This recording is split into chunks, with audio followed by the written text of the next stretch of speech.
How's it going, my sinners? My name is Sinikle, and welcome back to yet another Umineko. So, let's go ahead and jump right back on in to where we last left off. Apparently, we were still in purgatory. Practically speaking, the early part of the game ended with her being a sore loser. Even so, I couldn't relax my guard at all. The tension didn't fade one bit until I was greeted by the sound of Runave's applause. お見事です、バトラ様。まずは序盤はバトラ様有利の展開でスタートというところでしょうか。Maybe. Or maybe she's leading me on. That could be a thing. さあな。この駒が俺の手でもぎ取ったものなのか、取るよう誘導されたものかはまだわからねえな。Right. どうせお前のことだ。俺が罠にはまり始めてるのを知ってて、白々しく拍手をしてるんだろ。まさか。Because you're a demon. 序盤とはいえ、お嬢様より一本を奪った手腕を純粋に祝福いたしております。何しろお嬢様はすぐ増長するお方。たまにはこのような刺激も良い薬かと思いますよ。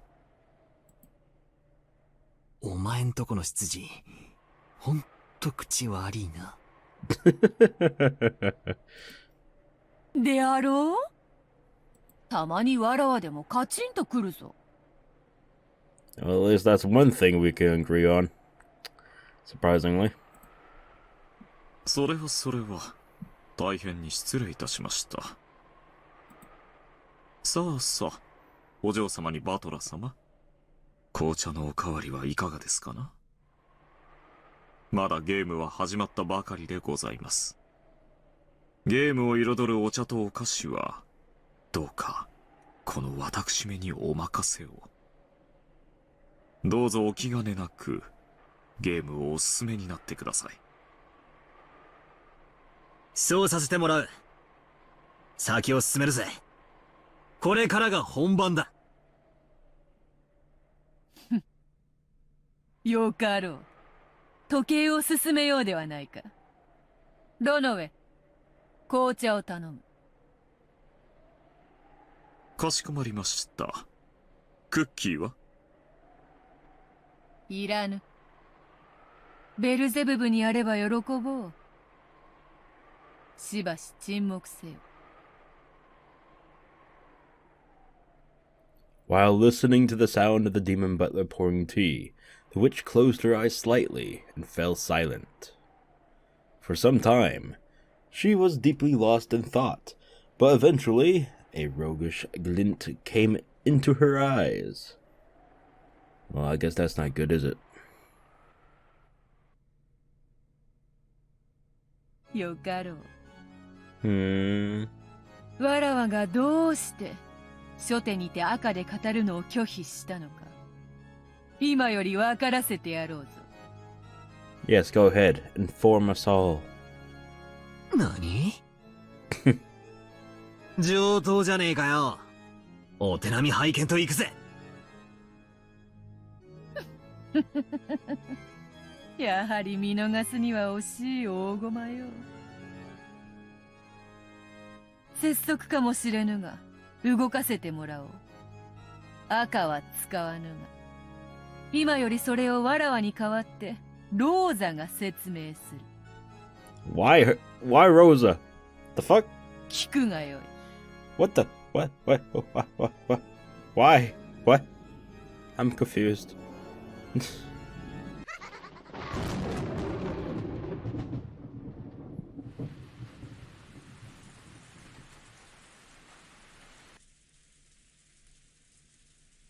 もちろん私も同意よ。ローザもそうでしょ？ローザ？ごめんなさい。私も同じよ。同意するわ。どうしたんや、ローザさん。あんたさっきからずいぶんおとなしいな。体調でも悪いんとちゃうか？ From the beginning, Rosa had never been one to cut in on the siblings' fights. But even so, she seemed unmotivated, and had said almost nothing during this night's conference. The whole time she had hung her head, and appeared to be thinking of something else. あんたさっきからぼんやりしてるわよ。そんなので遺産が守れると思ってるの？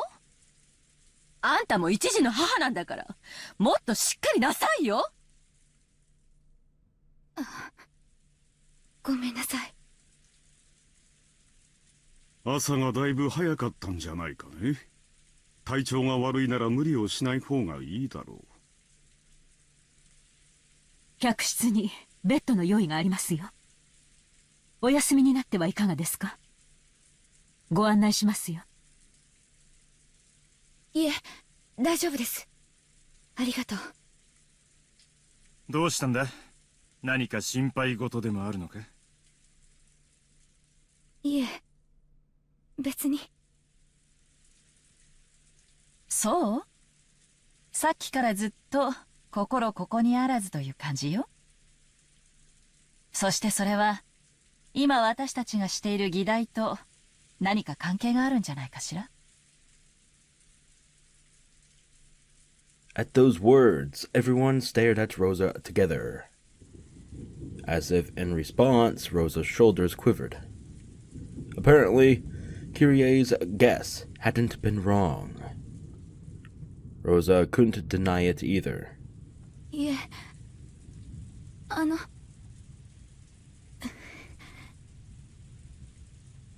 She swallowed whatever it was she had been trying to say, and went silent again. Of course, the other siblings also began to realize that something about her appearance was different from usual. どうしたんだ？さっきからおかしいぞ。何か思うことでもあるのか？わしら全員で団結しようって誓い合ったばかりやないか。一人で悩むなんて水臭い話やで。話したってな。ローザ、話しなさい。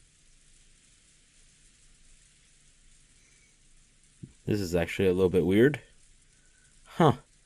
The men pressed her one after the other, and Rosa confessed resignedly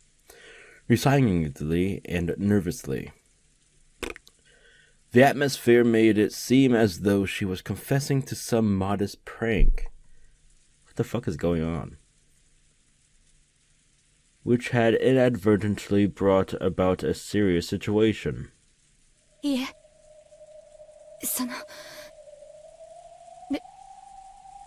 ベアトリーチェっていうお父様の愛人って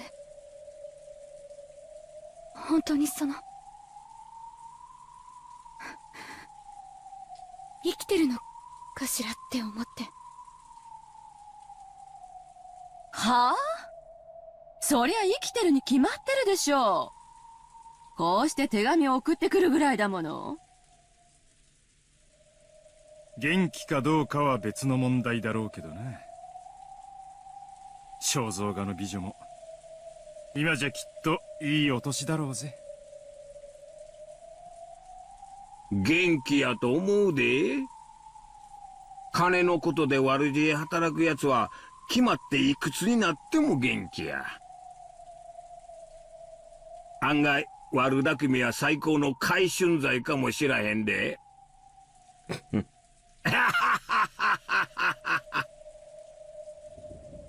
生きてるはずないの。今なんて？ベアトリーチェは死んでるのよ。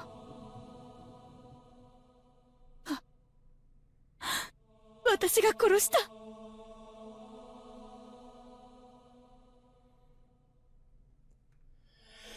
What is this bitch saying? What? Oh my god, what? No, no, no, no. Okay, you're just spouting up bullshit. No, no, no, no, no. なんだって。どういうことよ、ローザ。でも私が殺したわけじゃ。でも私があんなところに連れ出したから、やっぱり私が殺したのよ。あれは夢だと思い込もうとしたのよ。でもやっぱりあれは夢じゃなかったのよ。だからこれはベアトリチェの亡霊からの手紙なのよ。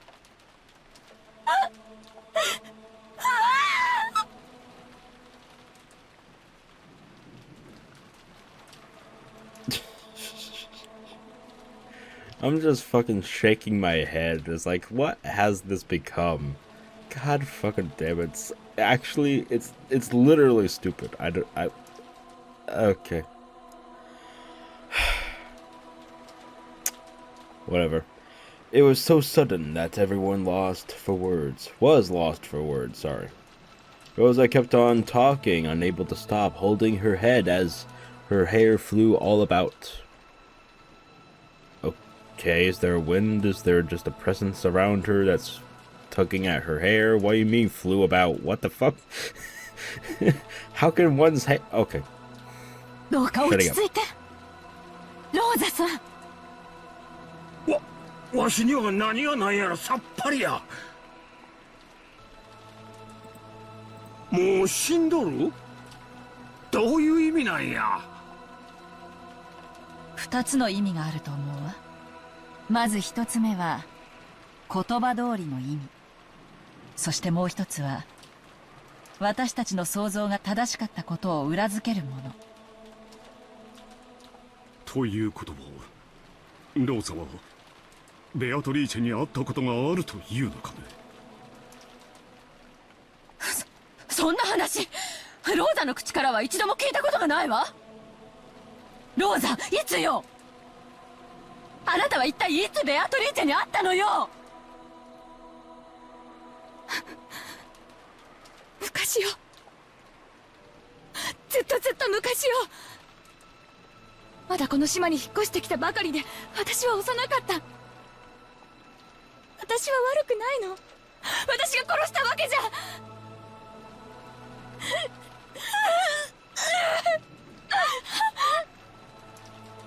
落ち着け。誰もお前を責めちゃいねえぜ。まず水でも飲め。夏日さん、水差しを頼む。はい。どうぞ、ローザさん。どうか落ち着いて。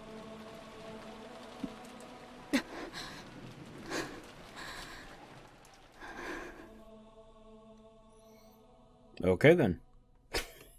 Until Rosa was able to calm her ragged breathing. Pooping. No one was able to speak a word. My bed is pooping all over the place. I'm good. Really ends there? I could have... How long has this recording gone for so far? Really, an extra 14 minutes? Are you fucking batshit crazy? This game, man. Why is it always I end up ending each video at the worst possible times? It's like so baffling to me. Oh my god.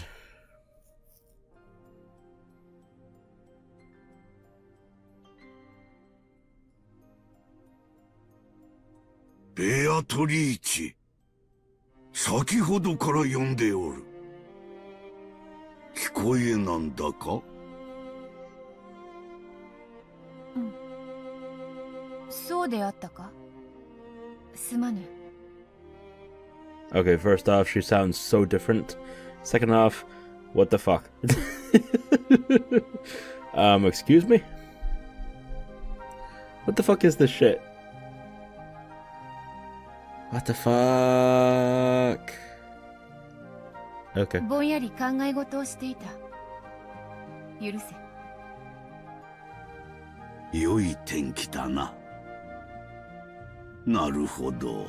陽気に心を奪われるのもわかるというもの。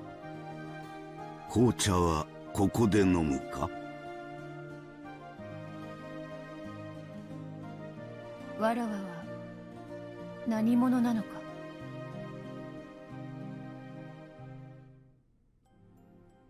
今紅茶を持ってくる。しばし待て。紅茶は良い。わらわの話に付き合え。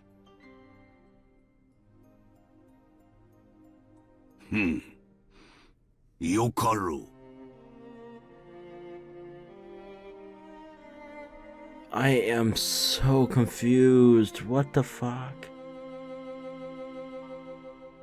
And her voice is so different. My brain. I feel like I literally got mind fucked right now. Oh my god. Oh, it feels good, but it hurts so bad. Okay. Kinzo had used the excuse of getting black tea to try and interrupt the conversation for the time being. But his attempt had been very transparent. I sat in the garden chair and beckoned Kinzo to do the same thing. Kinzo sat down heavily, exaggerating his age. Actually, yeah, why is his sprite still, like... I mean, we went back, like, what? I don't know how many years, but still, I mean... You couldn't, like, younger his age sprite? Like, think... why? Talk about laziness. For a while, we sat and appreciated the silence. I mean, of course, she still looks the same, I guess, but... I mean, still, whatever, I'm done. 今日まで答えてくれた者はおらぬ。なぜか皆目をそらし、はぐらかす。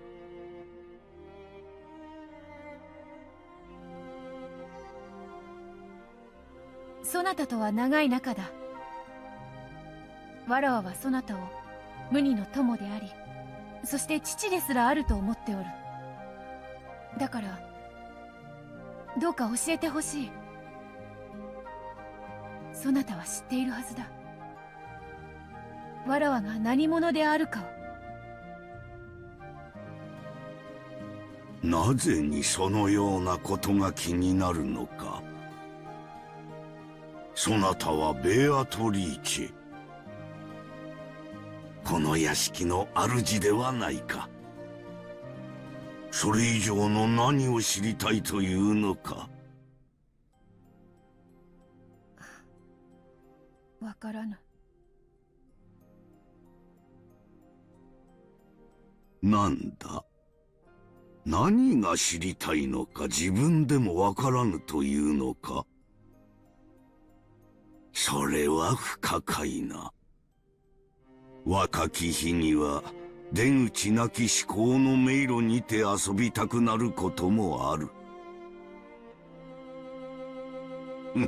そなたの悩みもそれであろう。Kinzo laughed as though it was a trivial matter. However, I couldn't help but feel that this behavior, was another attempt to force me to stop any further questioning.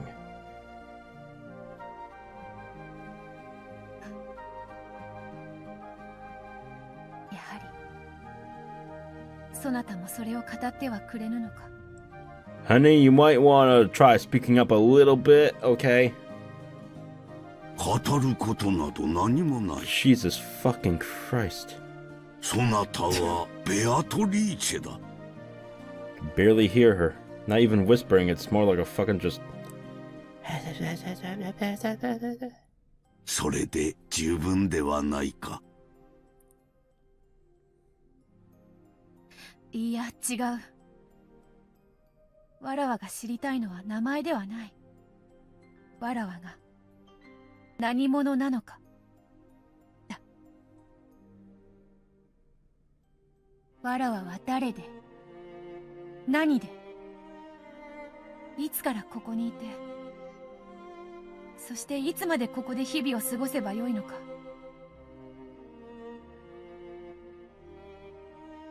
I thought this was a story about Rosa meeting and killing this woman. Why? What is this? What is going on?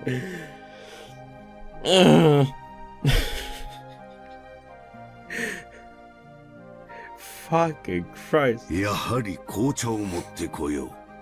I could just only keep repeating the same fucking things over and over again because I'm just lost. That's all. Oh my god. せっかくの陽気がもったいないとは思わぬか。 Oh, get the fuck out of here if you're gonna be so useless.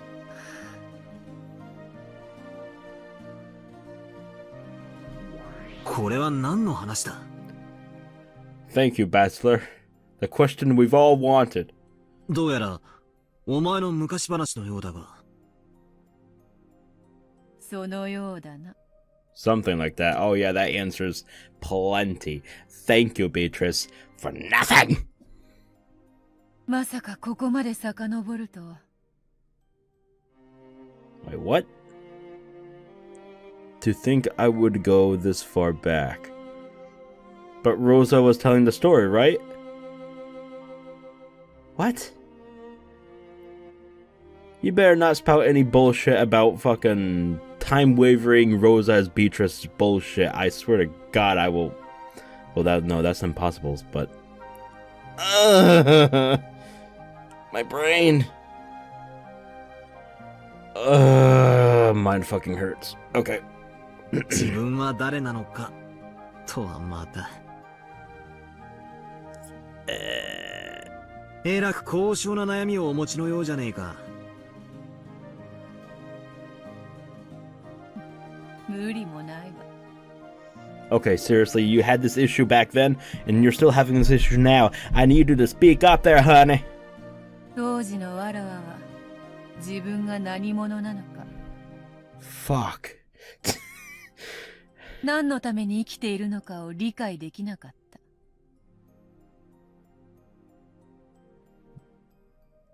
What? But we saw you when you were a child with being a disciple to another fellow witch. What? I'm so confused. Did she lose her memory? Is this amnesia we're talking about here? What the fuck is this shit? I'm so confused. Why is she... Okay. I need to just calm down. I just need to just roll the wheel. ま、誰でも思春期になると There we go. That answers everything. Puberty. Okay. Fucking Christ, Battler. Jesus Christ. Okay. 自分の生きる意味とは何ぞやみたいな哲学的な悩みに一度は囚われるものさ。 Well, if you put it deeply like that, I mean, I guess so, right? Kind of, sort of.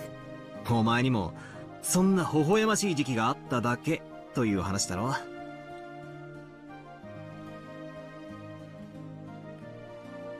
わらわは生まれた時からその屋敷におった。Mm-hmm. そして屋敷の中だけで生きた。もちろん庭には出られたが、敷地はとても高い柵で囲まれており、それを出ることはできず、また出てはならないと厳しく言われておった。わらわはな、屋敷と庭は自由に歩けたが、その外へは自らの意志ではたった一歩出ることさえ叶わなかったのだ。そりゃどういう意味だよ。物心ついた時からずっとカゴの鳥だったって言いたいのか？そういうものだと思っていた。何しろ気づいた時からそういう生活だったからな。疑問にも思わなかった。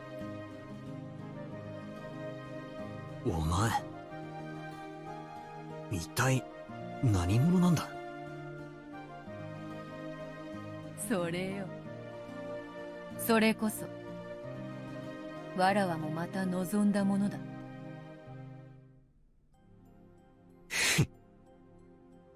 どうせ人間ではなくて魔女でしたって言いやがるんだろ。いや違う。まだ違う。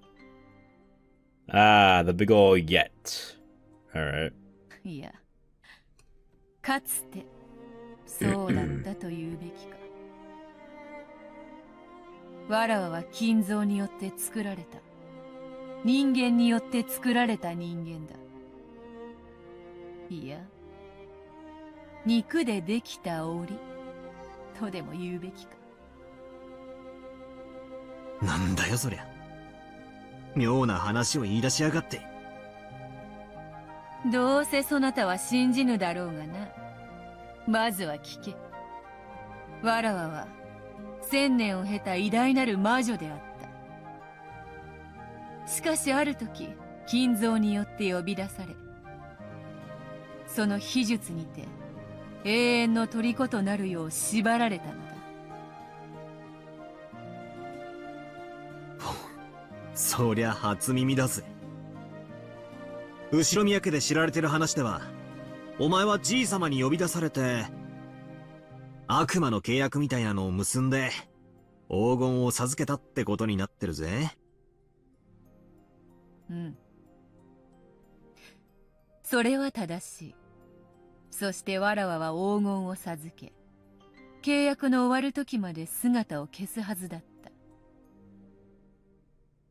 しかしまあモテる女の辛いとこよな。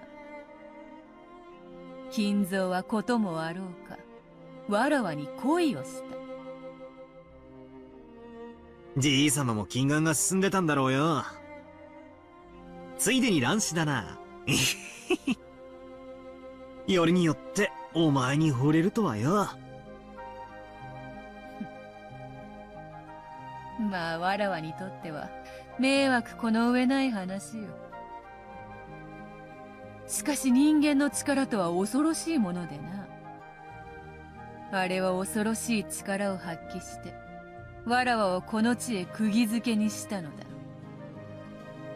わらわが首を縦に振らぬ限り解放せぬと言ってな。なんとも強引な男よ。すげえじゃねえかよ。じい様がオカルトかぶれなのは誰もが知るところだが、大魔女ベアトリーチェ様を釘付けにするほどの力があったとはな。へっ、バカバカしい。そんなおかしな話信じると思うか。やはり信じぬか。俺が信じるのはお前が森の中の秘密屋敷に隠居していたって事実だけだ。お前こそがロッケン島の19人目なんだろう。いかにも。そなたの想像通り、ここはロッケン島の森深く、外界からは見つけることもかなわぬ隠し屋敷。その名もクワドリア。Nine Birds' Retreat. そういや、ゲストハウスの正しい名はトライアンだって聞いたな。Visitors Retreat. なるほど。ネーミングセンスは近いな。そしてお前はそこに隠居していたじい様の愛人。そうだな。愛人というのは正しくない。金蔵の片思いであったと言うべきだろう。先ほども話したであろう。あれが勝手にわらわに惚れた。そしてわらわに求愛したが、それをわらわは拒んだ。そしてわらわをこの隠し屋敷へ閉じ込めたのだ。いや、屋敷に閉じ込めたというのは正しくないか。この体に閉じ込めたというべきか。最後が何を言ってるのかわかんねえぜ。どうせそなたはバカにして聞かぬであろう。何しろ魔女も魔法も信じぬという、語れど聞く耳を持たぬというならば、それを口にするは愚の骨頂だ。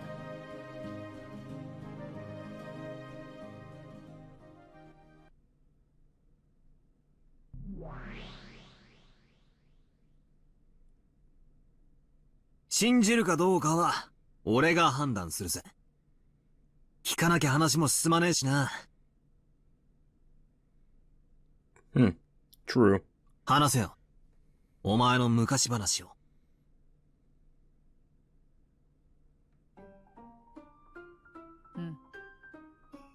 金蔵はわらわに求愛を拒まれたが、それ式でへこたれる男ではない。どうあってもわらわの首を縦に振らせたかった。わらわをこの屋敷へ閉じ込め、わらわを口説き落とそうと永遠の時間を費やしたのだ。強引なやつだな。しつこい男は嫌われるだろ。求愛に応えるかどうかは別にして、男をそこまで必死にさせるのは、まあ女としてそう不愉快ではない。しかしわらわは決して首を縦には振らなかった。なんとかその戒めから逃れようとしたが、あれの結界は強固で破れなかった。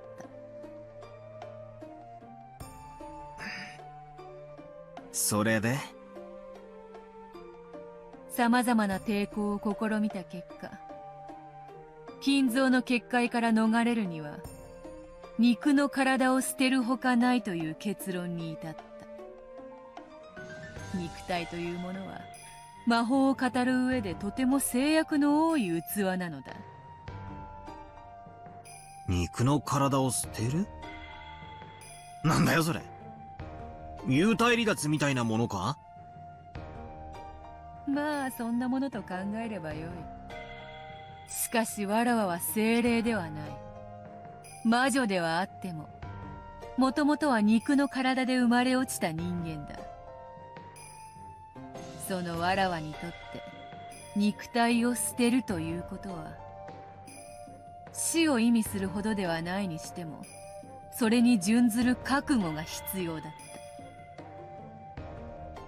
それはつまり自殺することでしか解放されないと決意したって意味なのか？自殺ではない。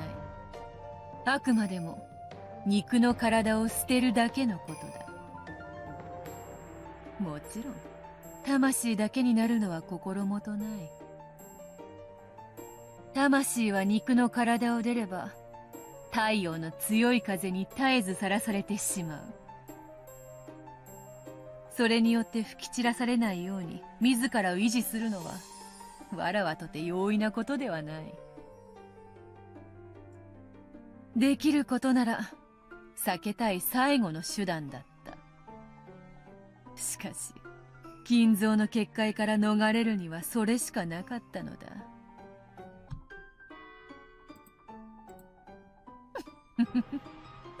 何しろわらわは自由人。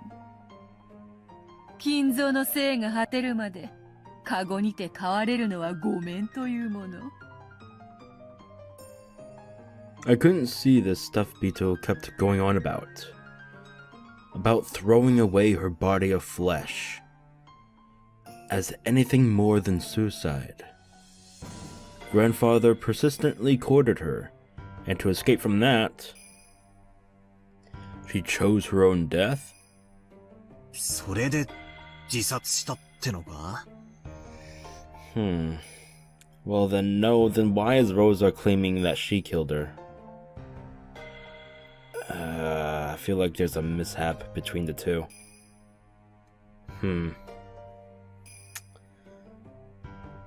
何を言ってやがる。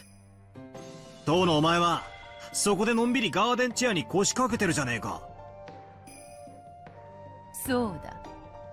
それこそが金蔵によって与えられた新たな檻だったのだ。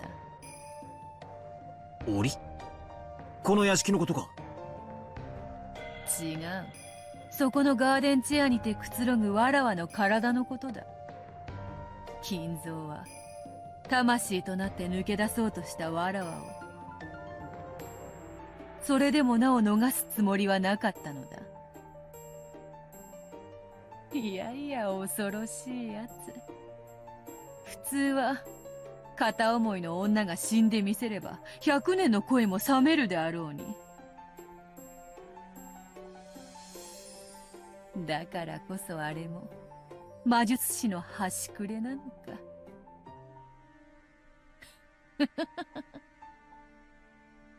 さっぱりわからねえ魔女っ子トークで煙に巻くな。つまり、なんだってんだ。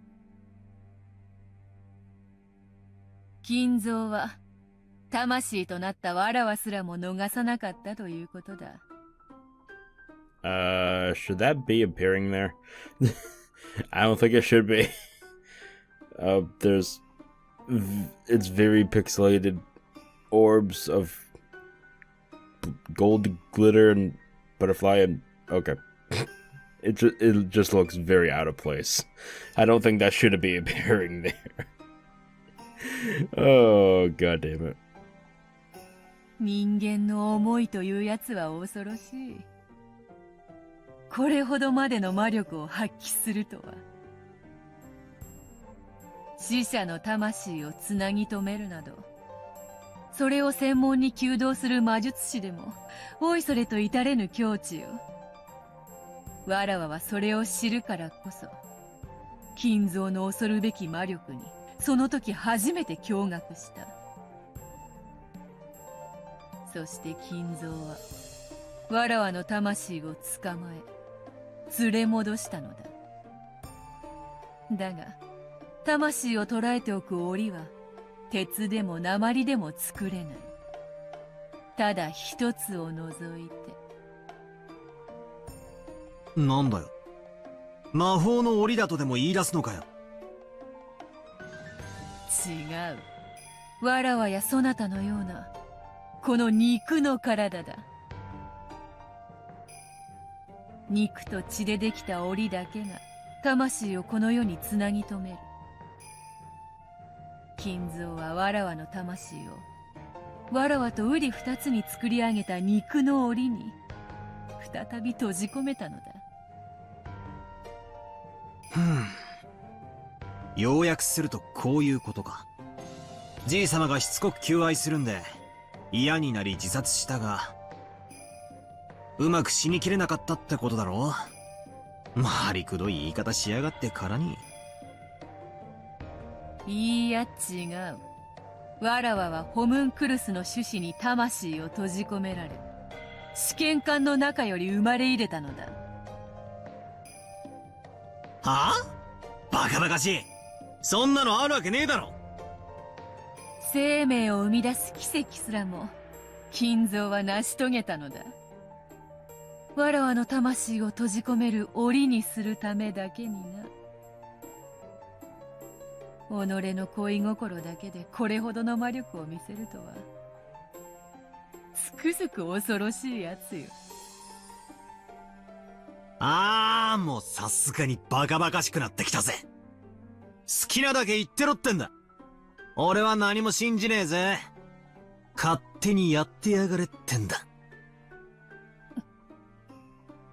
なんだその不愉快な態度は。最初は何か重大なヒントが隠されているだろうと多少の興味を示したが、聞けば聞くほどおかしな話になっていく。I know, right? What the fuck is going on? 魔女を否定するゲームのはずなのに、いつの間にか魔女話を鵜呑みにさせられていく気がするぜ。悪いがこれ以上耳を貸す気はねえな。勝手に好きなだけほざいてろよ。耳クソでもほじってるからよ。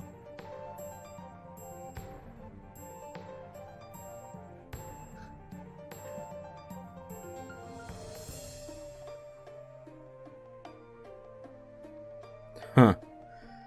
She showed a little bit of a weird emotion there. That was weird. When I started acting cold, Bito seemed unusually discouraged.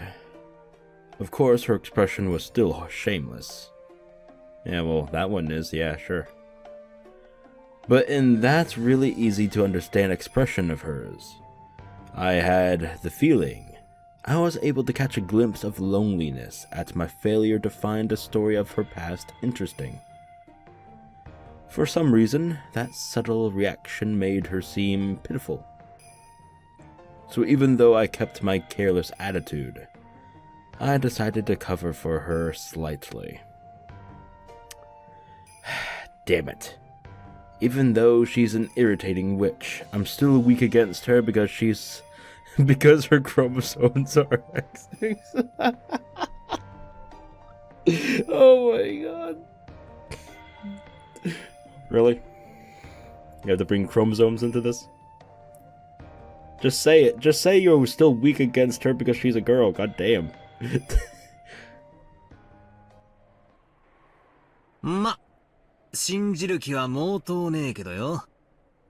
Oh, do not start. Don't.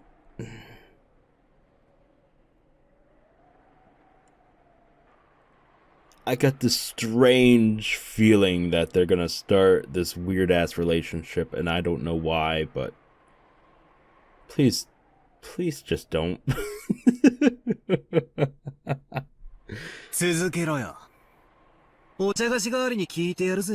Don't become friends or something. That ruins everything in the past 3 episodes, okay? Just don't. Don't become friends. Fucking Christ. I swear to God,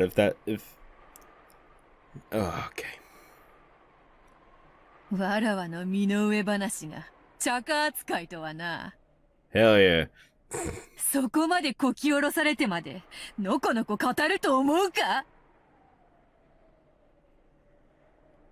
Well, after I made fun of her, Bito reacted a little sensitively. Ay, Dios mío. It looked like even though making fun of people was her specialty, she was horrible at being made fun of by others. Just then... just then, my black teacup suddenly made a sound, surprising me. お嬢様の魂は捕らえられ、新しい生命の檻に吹き込まれました。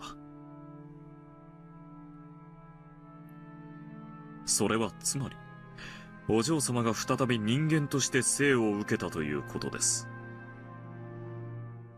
Before I realized it, the demon butler had taken my cup and was adding more black tea to it.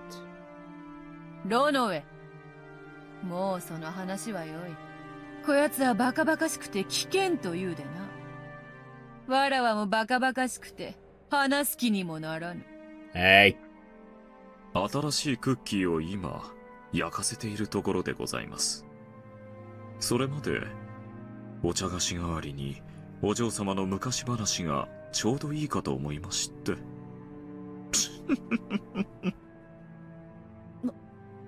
もうわらわの話は良いというのに。揃って不愉快な奴らだ。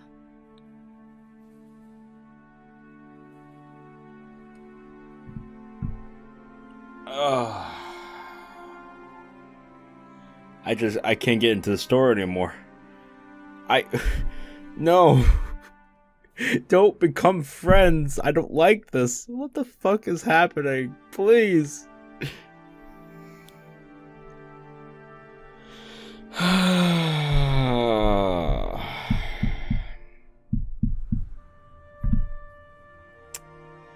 Alright. わらわは席を外すぞ。Yeah, go pout somewhere else. ロノウェ、給仕を済ませたらとっとと下がるのだぞ。If I fucking wanted romance, I'll go fucking read something like Clanad or something. What the fuck is this shit? Jesus Christ. What the fuck? バトラと無駄話などするでないぞ。Hey.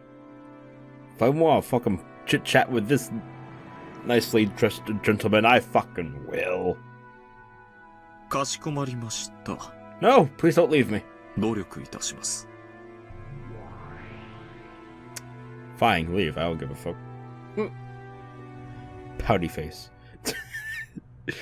Bito's short temper, peculiar to women, which I didn't really understand, took hold of her, and she turned her body into gold butterflies, scattered and disappeared. Oofa. After that, only Runaway and the scent of the black tea were left. Well... なんだか、俺が怒らせたみたいで気分が悪いぜ。 Well, you could always just call her back and apologize or something, I don't know. Shrug. ご自覚があられるようですので、これ以上申し上げることはございませんよ。 Gee, thanks, Ronnie boy. Get the fuck out of here. ちょっと待てよ。とどめを刺したのはお前だろうが。はって、何のことやら。お砂糖とミルクはいかがですかな？ミルクだけでいいぜ。あと、お茶菓子も欲しいな。クッキーが焼けるには、まだ時間がかかりますよ。チャカの代わりがあるって言ったぜ。かしこまりました。ご清聴をいただけるのでしたら、続きをお話しいたします。Oh, well, thank you.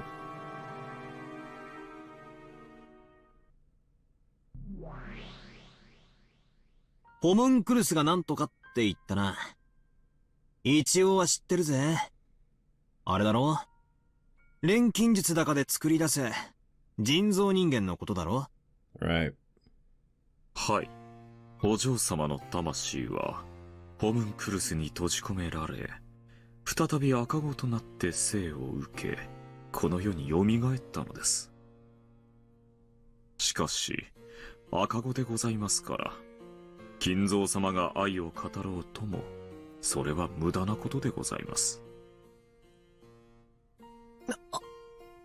まさか、じい様はその赤ん坊をこの隠し屋敷に、同じ年に成長するまで閉じ込めたってのか？はい。そのまさかでございます。しかし、魂は同じといえど、人間の魂は、その器に強く影響を受けます。お嬢様は、かつての記憶をすべて失われ、ごく普通の人間の少女として成長されました。それが、そこのガーデンチェアに座ってるベアートだってのか？はい、その通りでございます。まさに、瓜二つに成長なされました。しかし、魔女としての力は持ち合わせておりません。あくまでも、人間としてのお嬢様なのです。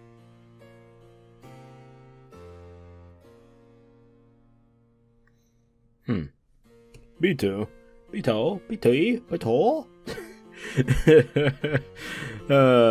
Beatrice, who was sitting in the garden chair, looking up at the sky, voiced that same question again. She asked who she was. The meaning of those words was finally starting to click. She couldn't understand why she was living here, all locked up. Grandfather had seized Beatrice's soul, shut it up in a body of flesh, and then shut that up in a hidden mansion. However, since she had lived here since the time of her birth, she couldn't even understand who she was, or why she lived shut up in there. Huh. Whoa, wait. Who would take such a stupid story seriously? Why don't I change my interpretation? In other words, couldn't it be something like this? Grandfather met Beatrice. He then fell in love with her and courted her, but she didn't accept him. Then he flew into a rage and shut her up inside his hidden mansion.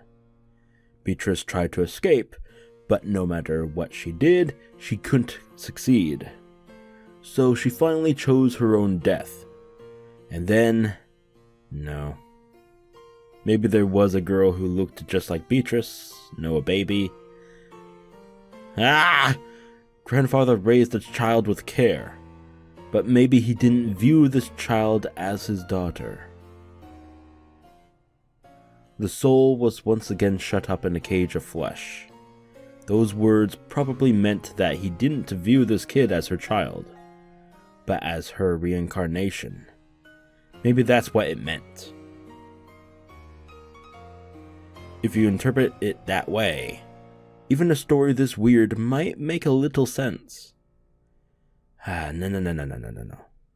This might be some bullshit Bito cooked up to confuse me. As if I could accept any of this. In the first place... Oh, fuck, how do you pronounce that again? Kuadorian? In the first place, Kuadorian, was it? There's no proof whatsoever that a hidden mansion actually existed. Couldn't this be something she just fabricated on the spot? Rokkenjima no mori no naka ni wa Kuadorian toyu kakushi yashiki ga jitsuzai shimasu. Ah, so you can use it too, and thank you for that, boy. それが今話をしていた場所です。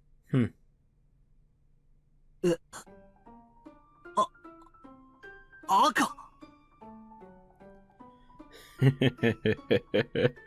Renove used the red to say that Kuadorian actually existed. Did that mean the same thing as the red Bito used? これでも悪魔の端くれでございますので、お嬢様には内緒にしてくださいね。Sure. I like you, Ronnie. I like you. Okay. Yeah, I'll keep it a secret. Wink. Bito, who knew I would try to trip her up, had grown extremely cautious when using red. To think that Renove could also use the red. However, it was the red of a crafty man. I didn't know how far I could accept it. But anyway, I might be able to get some kind of hint out of it.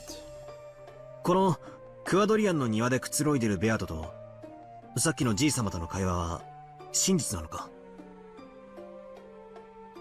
I just saw something flew past me. Fucking Christ it. Fucking moths or something, I don't know.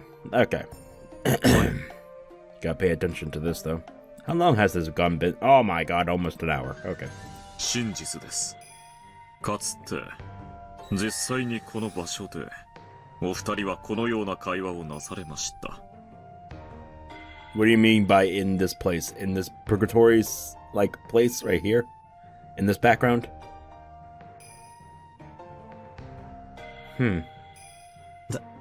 助かるぜ。さらに赤で頼む。I don't know if you should trust his red though. We don't know if it's under the same concept as Bito's. We don't know if... Okay. あいつ、ホムンクルスから生まれたなんて言いやがったが、そんな非科学的な魔法的存在、実在するのか? その問いかけにはお答えできません。 Oh, but of course. 理由はステイルメイトになるからでございます。ステイルメイト? Wait, why? なんだそりゃ。チェスの用語で千日手のパーペチュアルと同様にそれ以上のゲーム進行が不可能になる宣言です。これは千日手とは正反対で指し手がなくなるある種の手詰まりの状態を指します。パーペチュアルに同じでチェスではこれを引き分けにしております。ただしお嬢様とバトラ様のゲームでは引き分けがございません。ですのでステイルメイトになる質問には赤でお答えすることができないのです。Ah, okay. That's actually pretty valuable information. Alright, so there could be no draws in these games, and that answering that question that he asked before would create a stalemate. What the fuck was the question again? There is a log, but it would just do this. Like, oh well, I guess it's not that far back. Yeah, well, whatever. I'll ask for some more red. You said she was born from a homunculus. Does that mean? But does that kind of unscientific magical thing actually exist? I mean, saying that it's a stalemate would actually kind of still be an answer, though. That would still be an answer. Because you're choosing not to answer, so I would have to think yes, that, yeah, it's possible. Right? Oh, God. Okay. よくわからねえこと言って煙に巻いてるが。つまり、ホモンクルスなんて魔法的存在が実在するって、赤で言えないからごまかしてるだけなんだろ？仮に私が赤で魔女は実在すると言ったら、バトラ様はどういたしますか？ True. Actually, that's true. What would he do? Because, as she stated before, everything in red would be, you know, the truth. No lies, no such thing. Just the absolute truth. So if someone stated in red, witches do exist, what are you gonna do then? I mean, you can't do anything. You just have to give up. The game will be done. Bam. Yeah. There you go. それを信じるか信じないかで、俺たちは大喧嘩してるんじゃねえかよ。I mean, sure, but did you actually write down a contract where if you lost, you would become her furniture or something? それを言われちまったら身も蓋もないぜ。ゲームオーバーだ。魔女は存在すると赤で申し上げたなら、バトラ様には反論の余地がありません。Right. しかしバトラ様はその理由が示されない以上、それを受け入れないでしょう。しかし赤で語られる以上、反論の余地もなく証拠も示されない。この場合、敗北を認められないにもかかわらず、反論の手がなく手詰まりとなってしまいます。チェックメイトされていないにもかかわらず、次なる指し手が存在しない。バトラ様が次の一手を打てない以上、お嬢様に手番が回ってくることはなく、ゲームはそこで永遠に止まってしまう。その結果、お嬢様があなたを屈服させることもできない。これが手詰まりの状態です。それを回避するため、このような形になるご質問には赤でお答えすることができないのです。早い話が、身も蓋もない質問は禁止だと、そう言いたいわけだな。まあ、そりゃそうだよな。赤で魔女は実在するって言われちまったら、俺は花からお手上げだぜ。ご理解いただけて助かります。他の形の質問でしたらご協力できるかと思いますよ。奴がはぐらかした復唱要求には答えられるか？ And that would be what? What was the question? この島の人数だ。Oh. お嬢様が保留されている復唱要求にももちろん答えられませんよ。Could he somehow restructure that sentence, that question? お嬢様の家具でございますので、出過ぎた真似はできかねます。Sure. And well, she's probably listening in anyway. Fuck. Okay. Runaway made an exaggerated gesture, trying to act like a loyal retainer.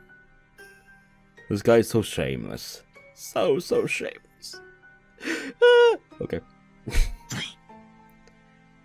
The theatrics! 一瞬でも使えるやつと思ったのによ。I know, right? Oh well. 諦めて他の質問を探すか。そうだ。大事なことを確認するのを忘れてた。Oh? これはベアとの思い出話なんだろ？いつの話なんだ？まさか現在ってことはないだろう。 No, not right now. But yeah, that's a good question. Was this 20, 30 years ago? What? はい。 Excuse me? You can't just go saying correct. What? It couldn't be happening right now, right? Excuse me, wait, what? ここは1967年の世界。 Oh, okay. That's almost 20 years away from this. The game is set in what was the year? Ah, shit! It was 1986, right? So yeah, almost 20 years. 19年前の世界でございます。 Oh well, yeah, there you go. Just keep going, forehead. Let's try rearranging this story again. Oh god. I wonder if it couldn't be something like this. Grandfather fell in unrequited love with a person called Beatrice. Then he could find her in this hidden mansion and continue to court her. But she was stubborn and didn't give in. Eventually, she grew pessimistic about being able to escape from here, and probably committed suicide. And then, her soul was put in a homunculus and... No, if I accept that, it's the same as accepting the witch. I can interpret that part like this. She probably had a posthumous... Wait, what? That's a tough word to actually get out. Sorry, I had to clear my throat. I should probably be pausing it and then clear my throat, but I don't have time for that. It's a human thing we all gotta do. Get used to it. She probably had a posthumous daughter. Grandfather must have believed that her soul had been placed in a new physical body, and might have thought that the child was a reincarnation of Beatrice. That means at least 19 years ago, Bito existed on this island as the 19th person. How convenient is the 1919 there? What the fuck?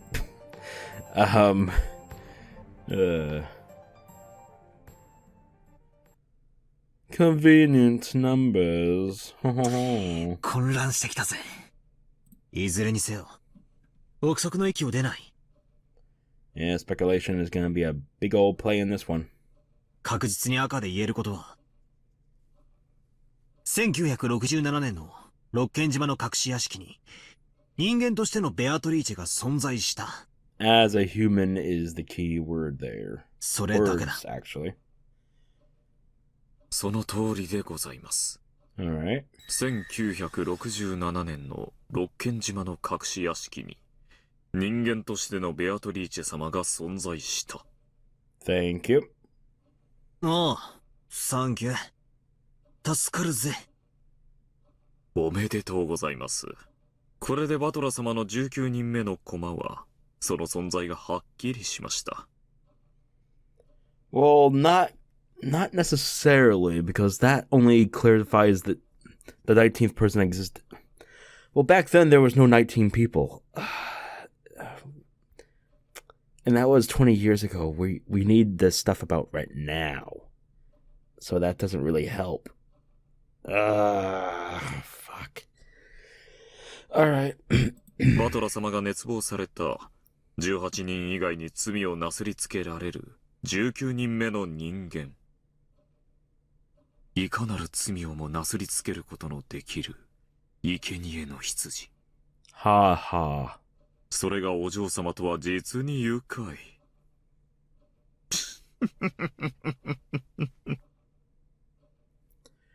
Runaway laughed indiscreetly. Somehow I didn't like how he put that, so I didn't feel like laughing along with him. そうだ。 Beto, come back, oh. ローザおばさんは言った。 True. Okay, so how does this come into play, though? Because she did go off to saying, you know, let Rosa explain, then Rosa explained that she somehow killed this woman known as Beatrice. What exactly is going on? It traveled, like, through 5 different explanations in less than an hour. I'm so confused. ベアトリーチェは死んだ？私が殺した？どういう意味なんだ？それは私の口から語るよりも、実際に顛末をご覧になった方が早いでしょう。What do you mean by see? 少々時計を進めましょう。 Wait, what? Runaway pulled a stylish pocket watch from his pocket and touched the watch stem. As soon as he did, I saw gold butterflies gather behind his back and take the form of a person. Wait, what? Who? What the fuck? Was it Beto? I quickly realized that it was someone else. Who? Oh. It was her. That oldest sister, the 7 Stakes, who loved tormenting me more than her 3 meals a day. If I don't consider myself lucky to see that sexy... Yes! How could you make me say something like that? What the fuck? Oh god. You know what? No. I'm bachelor, bitch. Here we go. If I don't consider myself lucky to see that sexy ass, I won't be able to keep up with that torture game. Hell yeah, baby. By the way. Clear. Hell yeah. Okay, I'm done. まだこちらにおられましたか。Oh shit. ベアトリーチェ様が至急お呼びです。 Wait, what? はて、至急のどのようなご用やら。少々、バトラ様とのおしゃべりが過ぎたようですね。それではバトラ様、私めは。Oh, something urgent came up? The fuck? どうか引き続き、お嬢様とのゲームをお楽しみください。Well, how could I do that when she's gone with whatever this urgent thing is? Like, Hey, hey. Oh yeah, you just go fight, yeah. せいぜい楽しむぜ。あんたは、ベアトより話が弾むからな。赤も気前よく使ってくれるしよ。ぜひまた、おしゃべりに来いよな。バトラ様、私めも、こう見えてもお嬢様の家具。お嬢様が望まぬことはできませんよ。私が語った赤は、本来なら、お嬢様が自らの口で語るべきもの。へそを曲げてしまわれたお嬢様に代わって、赤き真実を披露したに過ぎません。やっぱあれ、へそを曲げてたよな。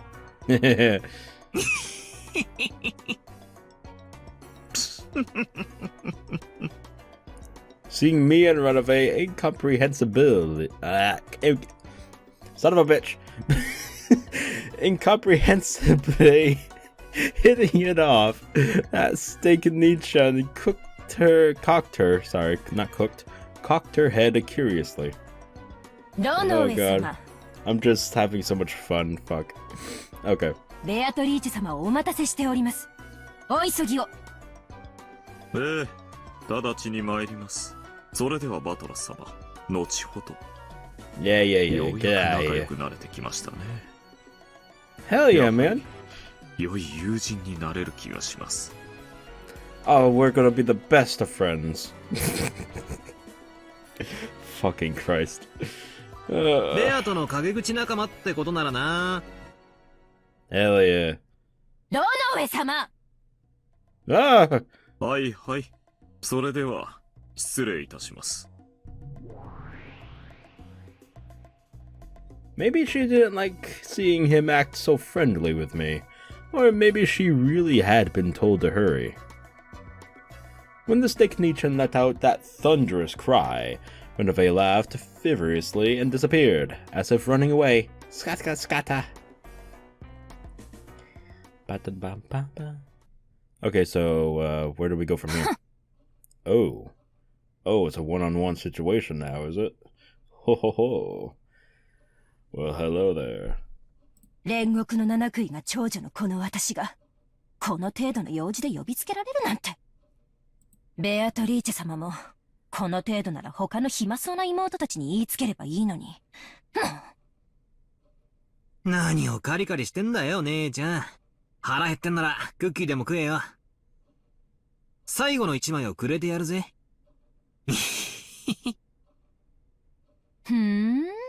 気が利くじゃない。なら、一ついただこうかしら。I casually pushed a snack plate with the last remaining cookie over to her. ありがとう。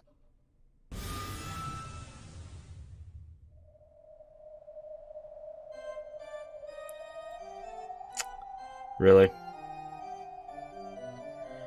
As though coming as a period at the end of the sentence, a sharp sound pierced the table.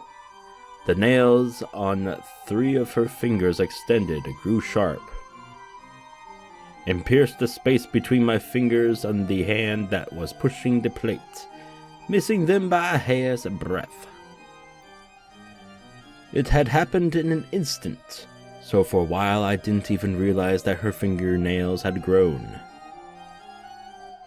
The tips of those sharp nails were like blades with a red manicure. Fantastic. The spaces between the bases of my fingers hurt sharply. Those razor-like blades had been plunged into the table, a hair's breadth away from the back of my hand and my fingers. Because of those 3 blades, I was unable to even let my careless right hand tremble, and by now all I could do was let a bead of cold sweat drip down. 姉ちゃん、そろそろ爪を切った方がいいぜ。ルシファーよ。それが誇り高き私の名。Don't like being called Nichan, huh? Okay. ベアトリーチェ様にお仕えする名誉ある家具、煉獄の七杭が長女。他の面汚しな愚昧どもとはわけが違うの。それに見合った敬意を示さないと後悔することになるわよ。どう後悔するんだか。俺には見当もつかねえぜ。バカな子ね。そんなに遊んでほしいの？そんなに忘れられないの？私の悔いを思いっきり奥の奥までねじ込んでたっぷりえぐって楽しませてあげるわよ。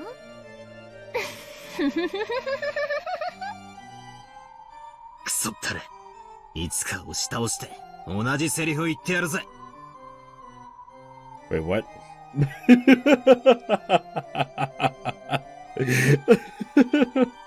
Oh, damn. He kinky. あらそう？楽しみにしてるわね。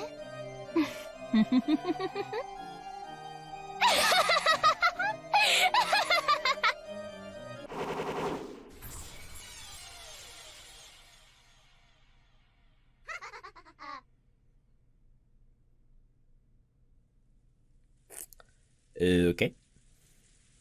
Well, that was fun. Rosa eventually regained her calm. The men wanted to hurry her into talking faster, but Kyrie intervened. If something like that really happened, then it would have been a terrible experience that Rosa wouldn't want to remember. After taking several deep breaths with her hand over her chest, it seemed that she had more or less resolved herself to talk.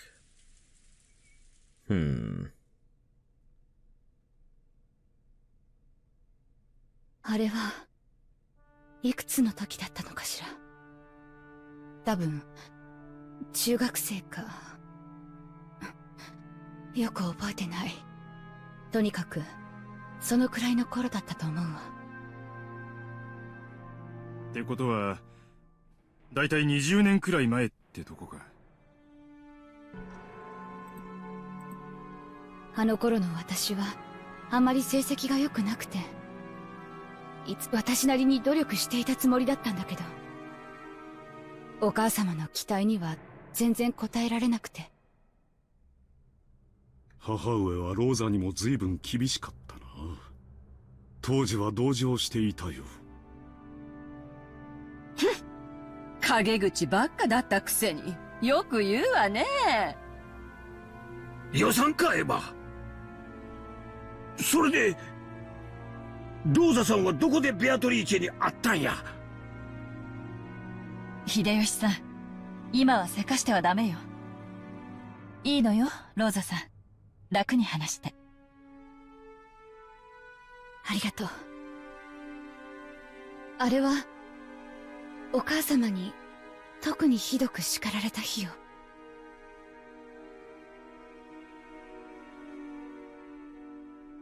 Even though my tutor had promised to keep it a secret. Apparently, they told Mother all about how I had complained. Mother scolded me brutally, saying my name was a disgrace to the Ushiromiya family.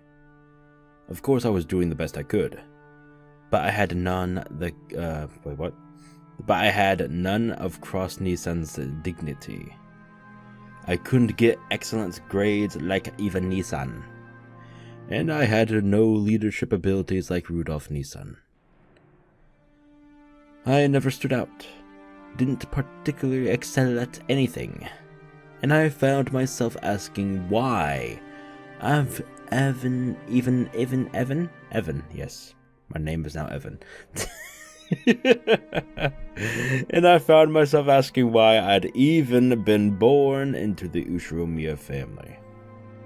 I began to question more and more why I'd even been born at all.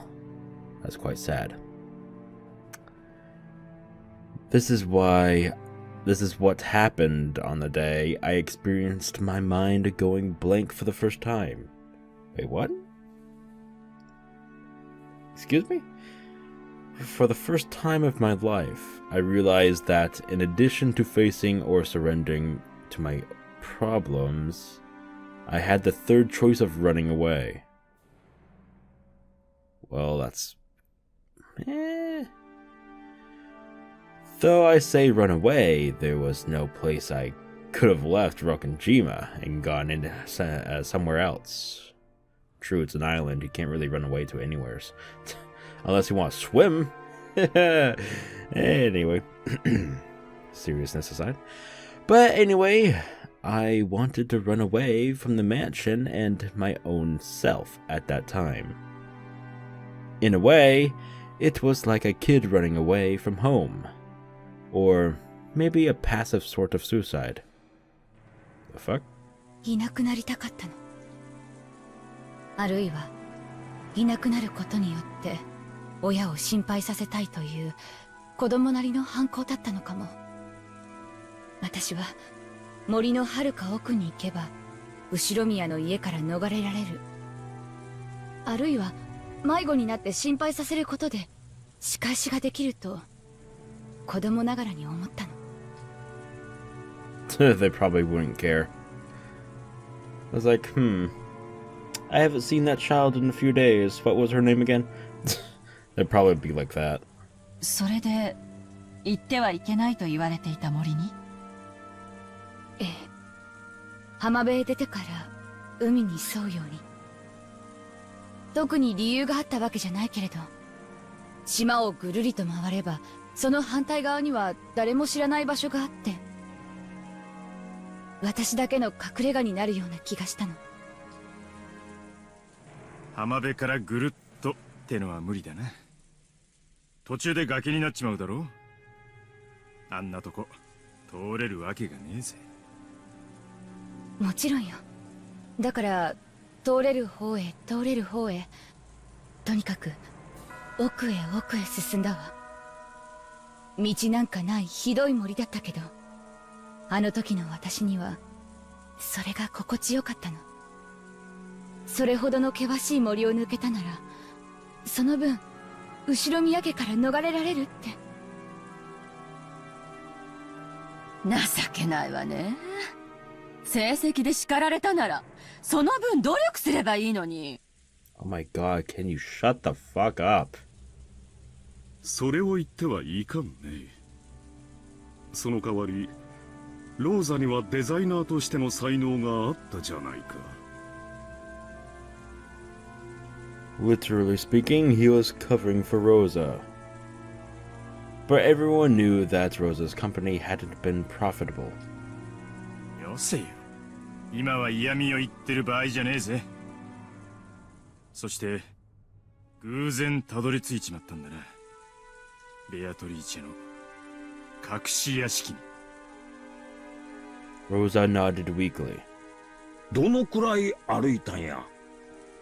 地図で場所が示せるんか。夏さん、この島の地図はあるかいな。いえ、今ここにはありませんが。無理よ。適当に歩いただけだもの。地図を見せられたってわからないわ。それにあれから20年も経ってる。多分森へ行っても二度とたどり着けないわ。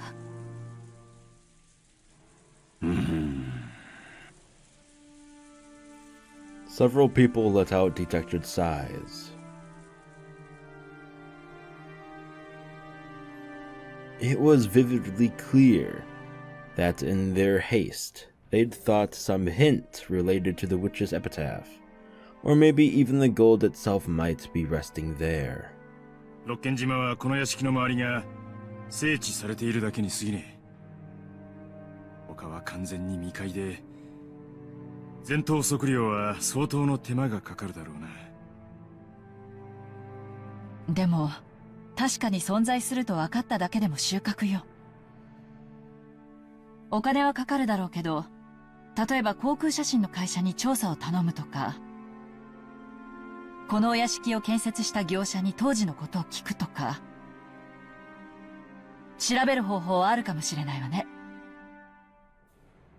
そうね。あるかないかもわからないものを探すよりはまだ方法があるはずよ。早速調べる価値があるだろう。その調査は兄弟合同でやるわよ。兄さん一人ではさせないわ。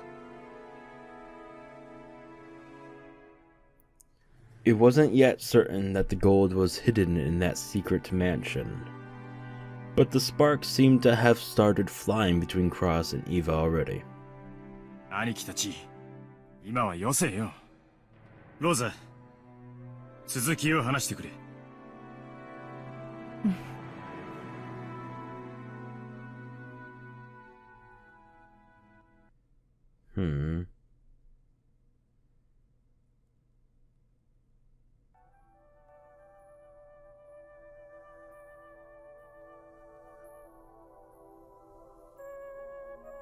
Oh shit, what the fuck? And my cat's so beautiful. Blindly, randomly, I kept running on and on. Suddenly, I came across something I thought was an animal trail. I was very tired and had no idea how far I'd walked. So at that time, I naturally took the easiest path. Alright. As I did, suddenly, right before my eyes, a very, very tall fence appeared. It was a fence wonderfully adorned with a Gothic style. For an instant, I thought I'd gotten turned around and returned to the original mansion. Of course, there were fences around the mansion to stop us from entering the forest. But this fence was decorated differently, and moreover, it was very tall. Very, very tall, we get it. It probably reached a full 2 stories up. Damn! It was covering with ivy and... It It was covered with ivy, there we go, and created a mysterious, solemn atmosphere. At the time, I believed in the legend of the Witch of the Forest, Beatrice. I had been told that she was frightening, but some of the servants told me that she'd sometimes help you if you respected her. Since I had a little confidence in those days, I believed that the only way I could be saved was by receiving her help. That's why I thought what I did. I believed that this was the fence of the mansion belonging to Beatrice, the Witch of the Forest. I thought that if I could meet with Beatrice, she'd definitely save me. So I decided to try going in. But the fence was very, very tall, and it didn't look like I'd be able to go over it. So I chose to walk around it. I thought that if I did, I'd eventually reach a gate. But it wasn't that easy. The fence had an incredible length to match its incredible height, and no matter how far I went, I didn't reach a corner. It might have encircled a massive area. Or maybe I just had the impression because my child's legs made it difficult to walk in the forest. Anyway, I couldn't find a gate for a while. And I started to feel sad, as though the witch had rejected me. As I did, I eventually came upon a large tree, whose twisted root had bent the fence. Huh? Really now? It might get my clothes dirty, but if I crawled, Yeah, I read it right, sorry. It looked like I'd be able to sneak in. そこが隠し屋敷だったの？あれが私たちの言う隠し屋敷なのかはわからない。でも少なくとも私たちの知る場所ではなかったわ。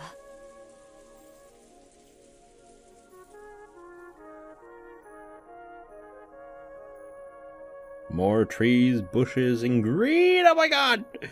It wasn't as though I came out into a garden as soon as I passed the fence. I had to continue through a lot more uncultivated forest after that.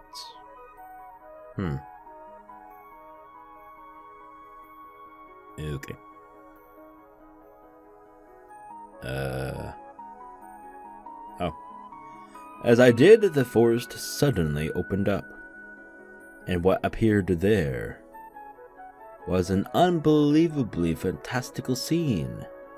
To think that on Rokkenjima, where I thought only we lived, there could be such a wonderful mansion hidden away. A beautiful flower garden spanned the front of the mansion. It was a flower garden of a completely different design from the rose garden we know so well, and it was very lovely. Of course, the mansion was also wonderful. It was a couple sizes smaller than ours, but it was still elegant and adorable at the same time. Then, I saw her figure. I saw her sitting in the garden chair positioned to give a view of the flower garden, wearing an elegant dress. It was that black dress embroidered in gold that we would later know from that portrait. That's not black, but okay, yeah, sure. I had seen an elegant dress like that except in the fairy tales and on the stage of musicals. Okay. For a person to be wearing it as her normal clothes, that in itself seemed quite fantastical. That mysterious scene was enough to make me lose my sense of reality. If someone had told me then that it was a dream, I might have nodded obediently and waited to wake up in my bed. I had forgotten to hide myself in my shock, so she eventually spotted me. At first her expression was quite listless, but when she noticed me, her eyes opened very wide. It was only natural considering that a guest she didn't know had suddenly appeared. I lowered my head automatically, planning to greet her and apologize for entering without permission.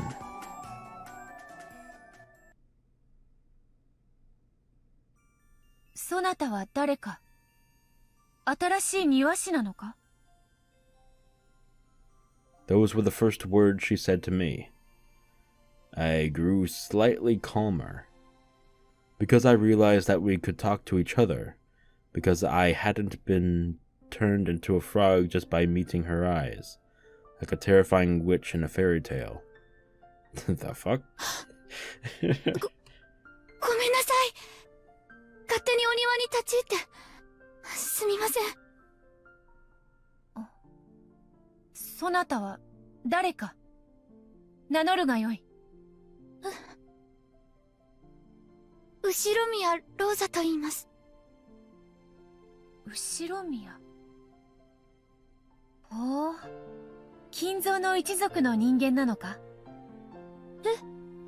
はい、金蔵の娘です。こんにちは。I was a little surprised. After all, father was a great man feared by everyone, and yet she had spoken of him without using honorifics. So I was immediately terrified of her. After all, if she could refer to my fearsome father that way, she must be a witch with incredible power. After staring at me curiously, she beckoned me to come over. Frightened as I was, I obeyed. After all, I thought she might really turn me into a frog. Heh. The closer I got, the stronger that fear became. After all, as I keep saying over and over, that woman and her dress and the flower garden and the mansion and the what now? That whole picture was so fantastical and beautiful that it seemed separate from reality. Okay, whatever. It probably wouldn't have surprised me at all to learn that she really was a witch. And I was really lucky. She hadn't turned me into a frog. Okay, whatever. Kids, what the fuck? Weird. As I awkwardly stood there, stock still, she motioned to an open chair and urged me to sit down. Oh my god, we're gonna have a tea party. Oh my god! Jesus Christ, that was sudden. Ooh, CG. Hell yeah. Anyway, perversions aside, have a seat. 初めて訪れた者を庭へ招き、語らうのがわらわの唯一の楽しみよ。他に何の楽しみもないがな。As she said this, she let an unhappy smile show for just an instant. Because I was full of a strange mix of tension and excitement, I rudely asked her a question all of a sudden. 森の魔女、ベアトリーチェですか？いかにも、わらわがベアトリーチェである。That was sudden. How dare you? やはりな。I wanted to keep looking at that CG. How dare you? How dare you, game? You shall rue the day! Anyway, what? ベアトリーチェは実在したんだ。その姿はまさに肖像画の。ええ、まさにあの肖像画の通りよ。お父さんの想像の中の魔女じゃなかったんやな。それで、あなたは彼女と何を話したの？彼女はお茶を入れながら私のことをいろいろと聞いたわ。まず森を抜けてやってきたことを驚かれた。彼女は柵の外には危険な狼がたくさんいると信じていたみたいだった。だから私が森を抜けてたどり着いたと言ったらとても驚いていたわ。どうやって狼から逃れたのか、ビスケットを渡して許してもらったのか、それとも魔法の街灯をかぶってなんて感じのことを言ってたっけ。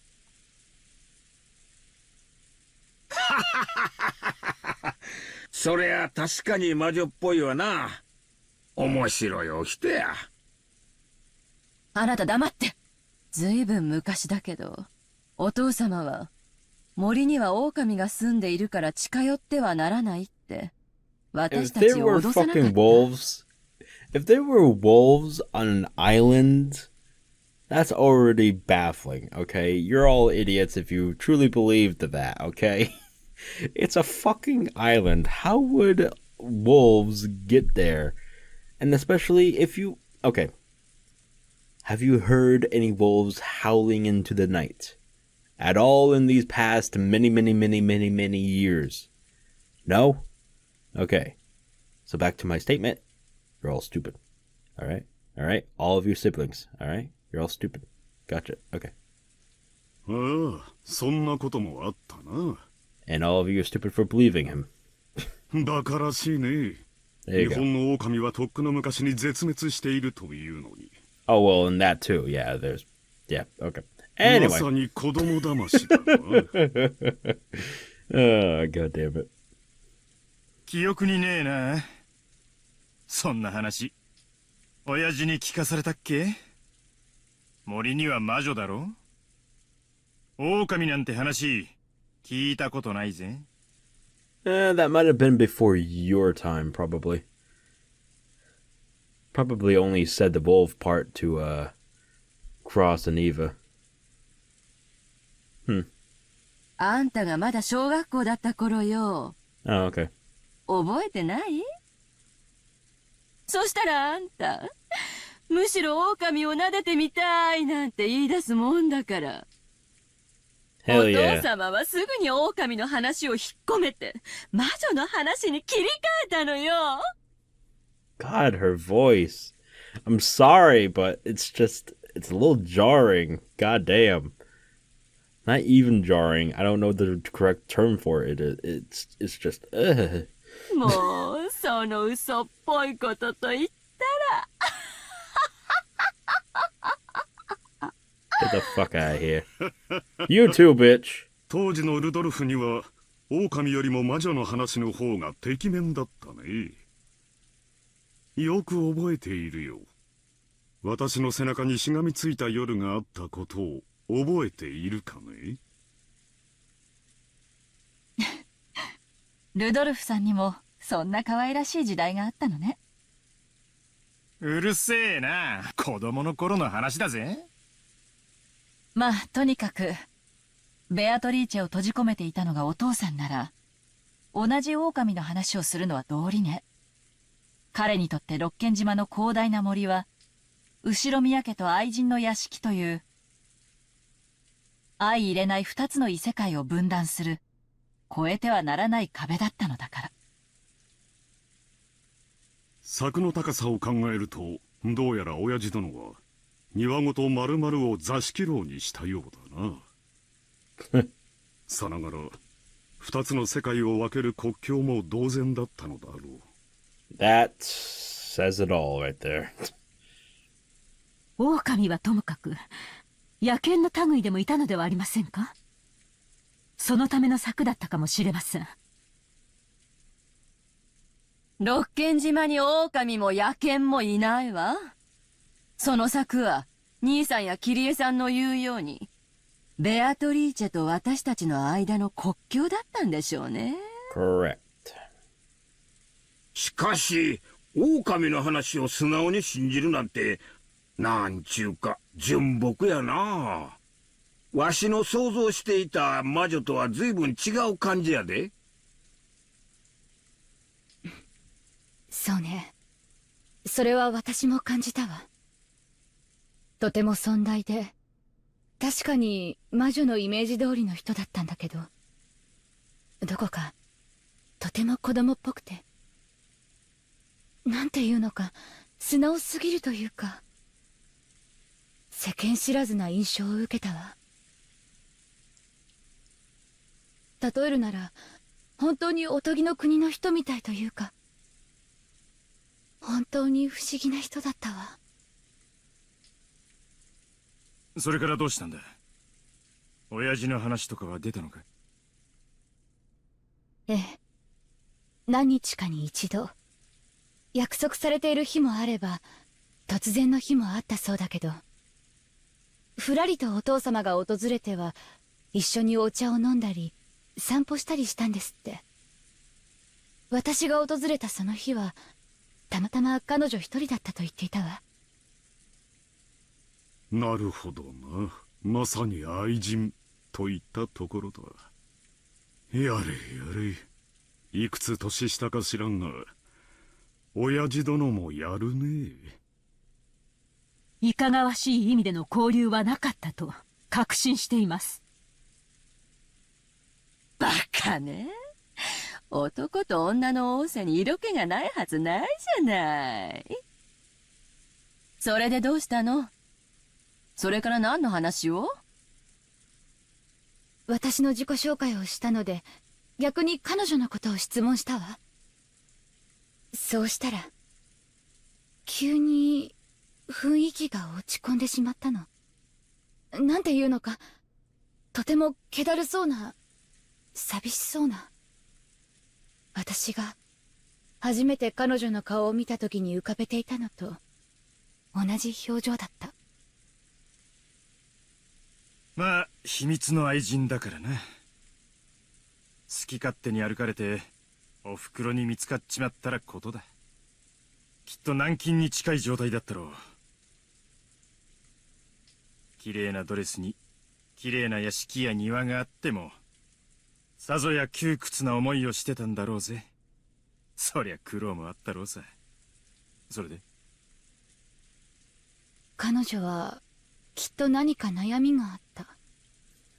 それを私に話したところで何の解決にもならない。私もとても悲しかったのを覚えてる。私と一緒にいることさえ忘れてしまったかのようで、遠くをぼんやり見ながらずっと無言でいたわ。私はきっと失言してしまったに違いないと思ったんだけど、謝罪の言葉すらも口にしていいような雰囲気じゃなくて。だから私も彼女が私と一緒にいることを思い出してくれるまでずっと黙ってた。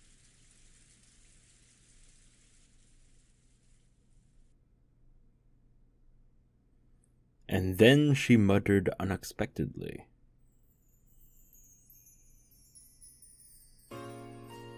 柵の向こうには本当に狼などおらぬのか？え？はい。狼なんて動物園でも見たことないです。動物園とは何か？ああ、いろんな動物が飼われているところです。象とかキリンとかパンダとか珍しい動物がいっぱいいますよ。動物園に狼はいないのか？なら怖くないかもしれんな。狼がいたとしても動物はみんな檻に入ってますから安全です。だから安心して見学できるんですよ。 The mighty witch of the forest was apparently terrified of wolves. I remember it looked pretty funny to me at the time. それはわらわとどう違うのか？え？ She didn't know about zoos. I explained how fun zoos could be, but it was very difficult for a person like her, who had never visited one, to understand. On the contrary, as I explained it to her, her expression grew increasingly dismal. She couldn't see the difference. Apparently, even though she lived in an elegant mansion that was surrounded by a high fence and seemed to lack for nothing, she couldn't see how she was any different from animals shut up in cages. Yikes. わらわは何者なのか。皆はわらわのことをベアトリーチェと呼ぶ。それは確かにそなたの言うように偉大な魔女の名前らしい。しかしそれはわらわではないのだ。わらわには魔法など何も使えぬ。わらわはその魔女の魂を好みに封じられているだけなのだ。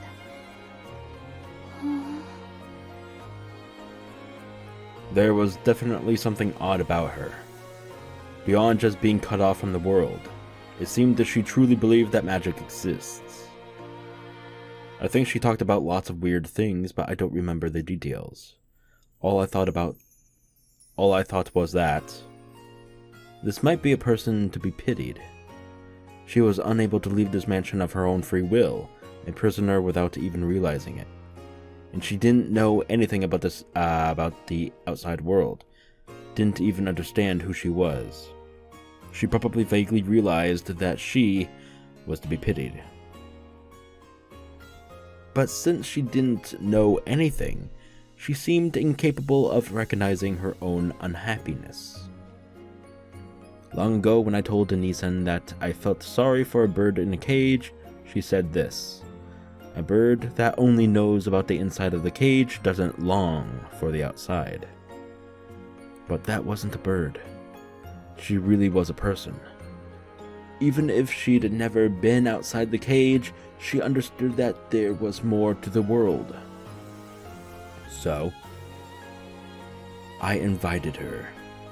柵の外へ出てみますか？本当に狼はいないのか？いないですよ。絶対平気ですから。出たいぞ。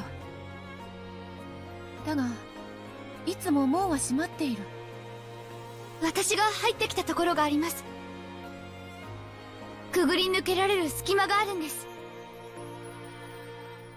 そこを抜ければ外の世界があるのか？はい。狼は本当にいない？はい、いませんよ。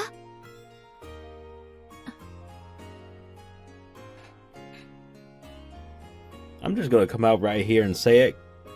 Kinzo is fucked up in the head. Like, wow. Oh my god. Like, who does this shit? Okay. He's just fucked up. Okay. Anyway. I'd only planned on inviting her to go on a short walk, but she kept looking over her shoulder at the mansion as though she was seriously worrying over her decision. Then I learned what she was preparing herself for.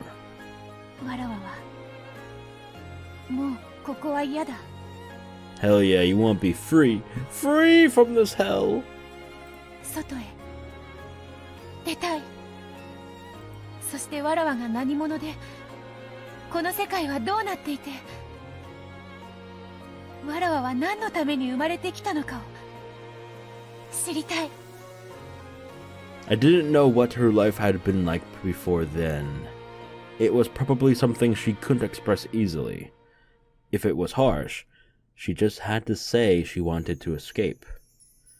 If it was sweet, she just had to say she'd stay.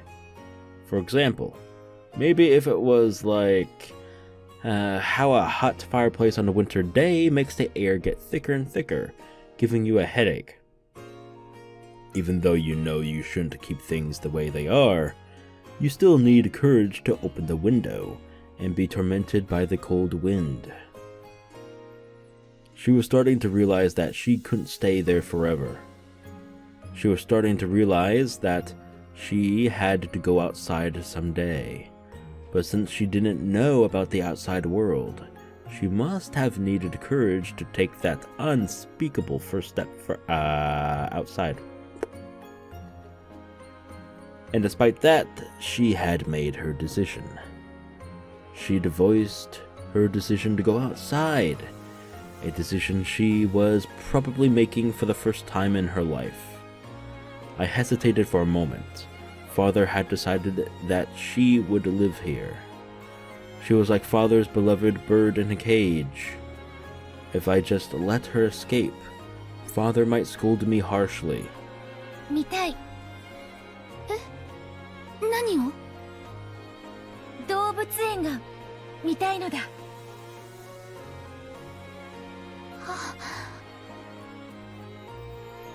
I was just a little surprised when she finally gave me a gentle smile.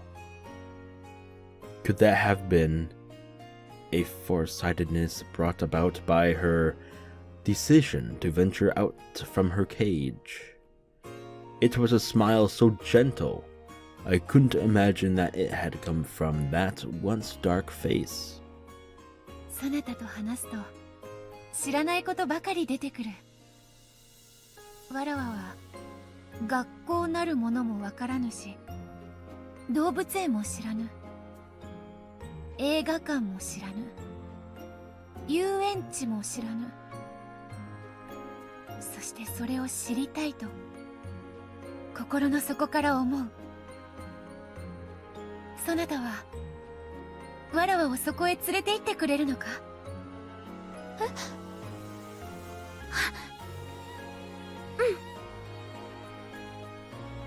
？I was nervous about how I could keep it a secret from Father, but her face looked so happy, so I went along with her and nodded. But she seemed not to notice the meaning behind my vague smile.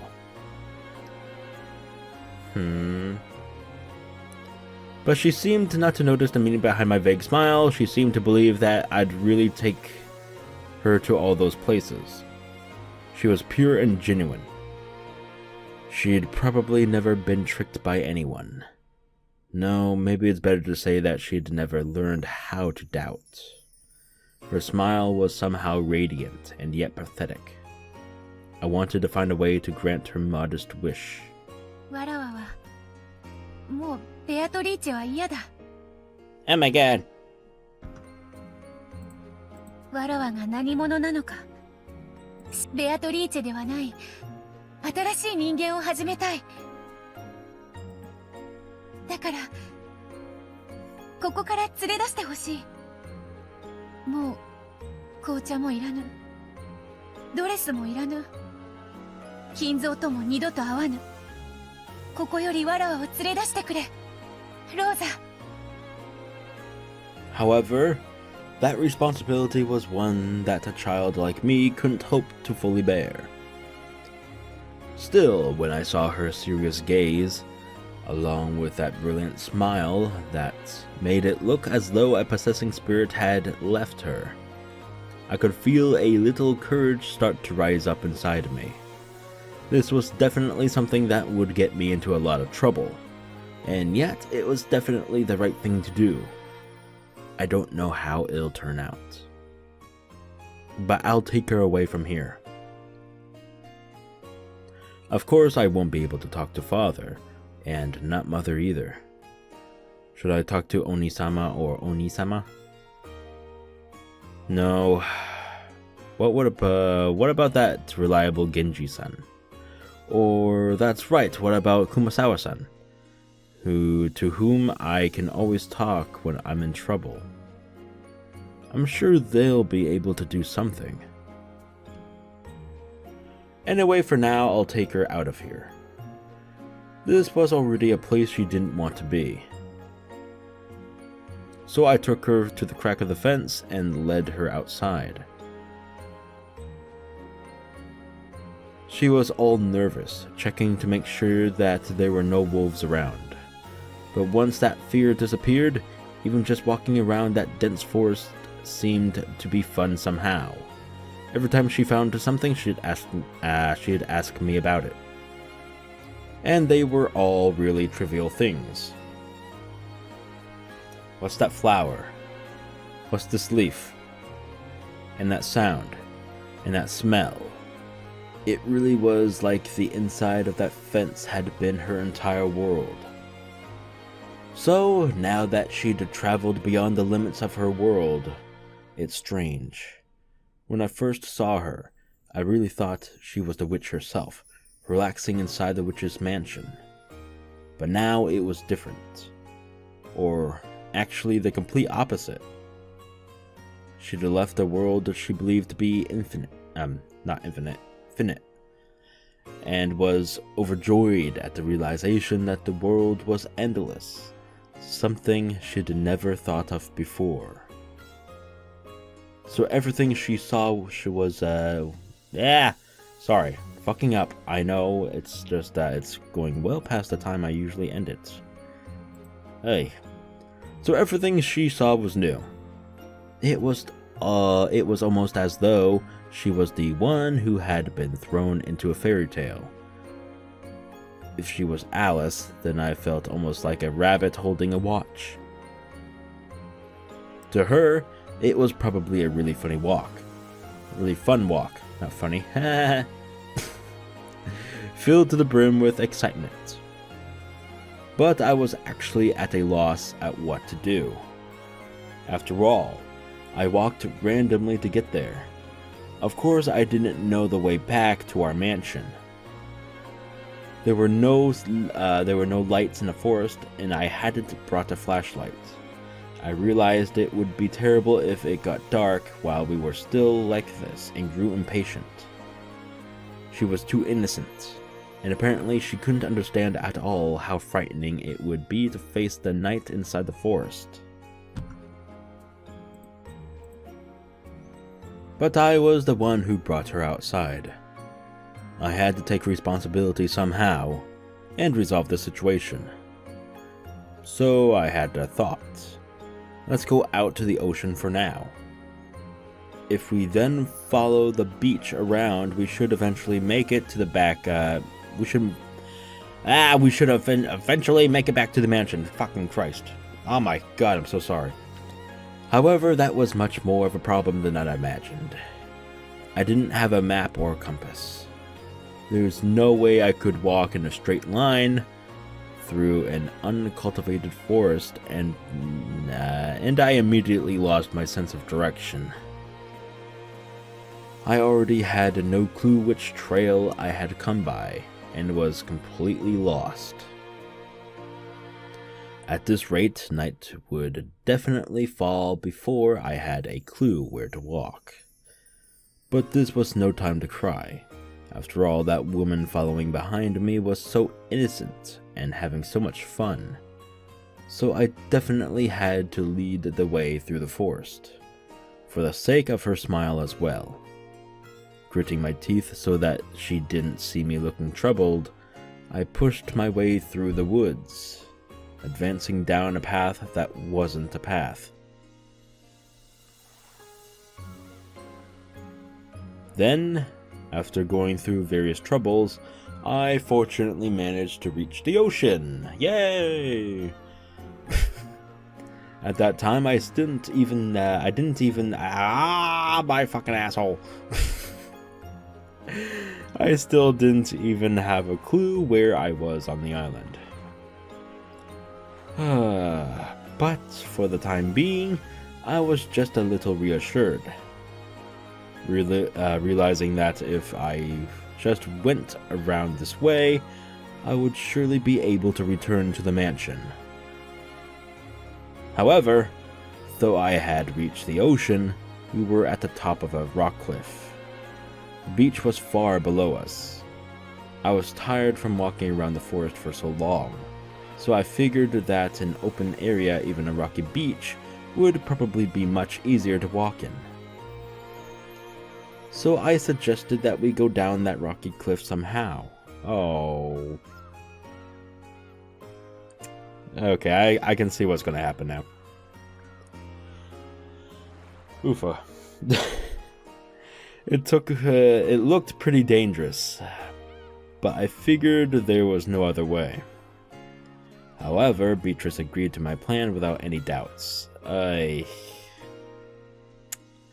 Even though she was probably older than me, she meekly obeyed, almost as though she were some kind of chick who thought I was her mother. Oh boy. I searched to see if there was some part of the cliff I'd be able to get down. Then I found a place where the cliff had fallen over and made a slope. It looked a little dangerous, but if I went down using both hands and both legs, like I was crawling, I thought I'd probably be okay. ここを降りましょう。気をつけないと危ないけど。とにかく海岸に降りて、あとは沿って歩けば、もう迷わずに済むと思うの。うん。ローザがそうするのならそうしようぞ。わらわは迷うとやらも楽しいぞ。とても愉快だ。She really had no sense of danger. There was probably no doubt that she'd lived a life without discomfort, even though she knew it would get dark when night fell. She couldn't imagine how dangerous the inside of a forest could be without a light. Furthermore, it seemed that she couldn't grasp at all how dangerous it might be if she fell from the cliff. I warned her repeatedly to be careful. I cautiously examined our potential route down. It seemed to be quite a long drop. I think it might have been about 10 meters down. If you looked at it from the bottom up, it would probably have looked shorter than the roof of a mansion. But looking from the top, it felt almost like staring down from a observation of the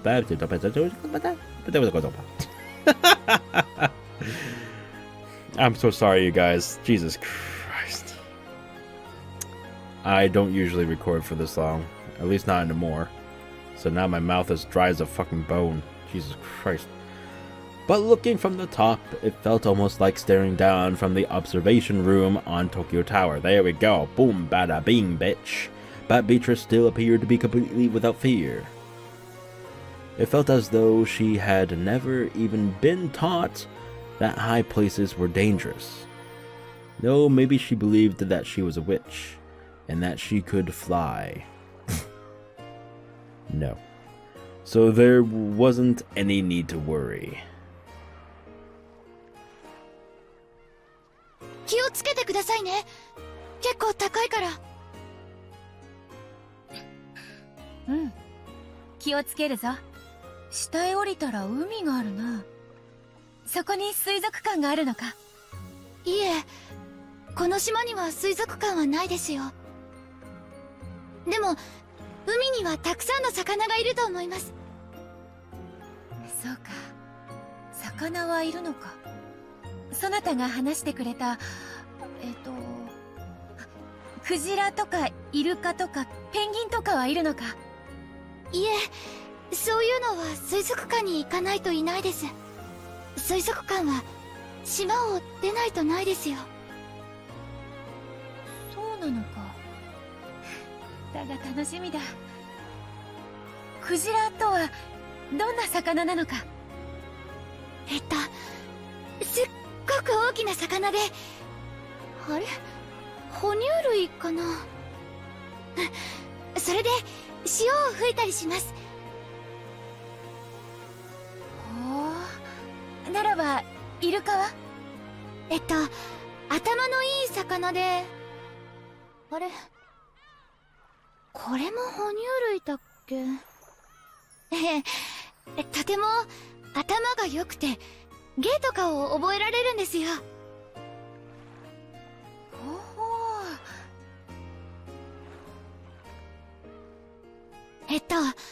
あれ、これは鳥類だっけ？なんだ。水族館なのにさっきから魚が出てこんぞ。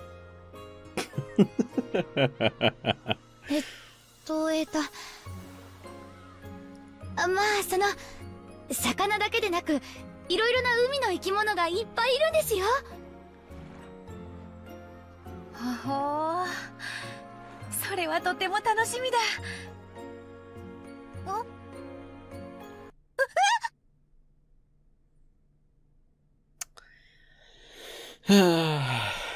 She let out what might have been a funny, rushed and short cry. No, it was probably a scream. It came right out of the blue. Her body separated from the cliff and silently fell. I immediately wanted to say something to her. I wanted to say, "Didn't I tell you to be more careful?" It was the thought of a child. It was how a child immediately gets mad when something bad happens, trying to find an excuse to show it wasn't their fault. Of course, I said it out loud. "Are you okay? Didn't I warn you over and over?" But she's dead. Yeah. それで崖から落ちて That's a sad way to go. Fuck, man.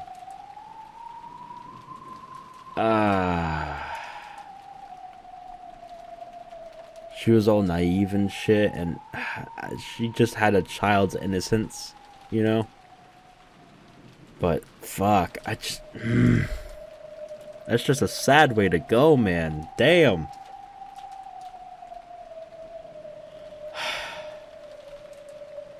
Wow. Alright. Anyway. どうなったんだ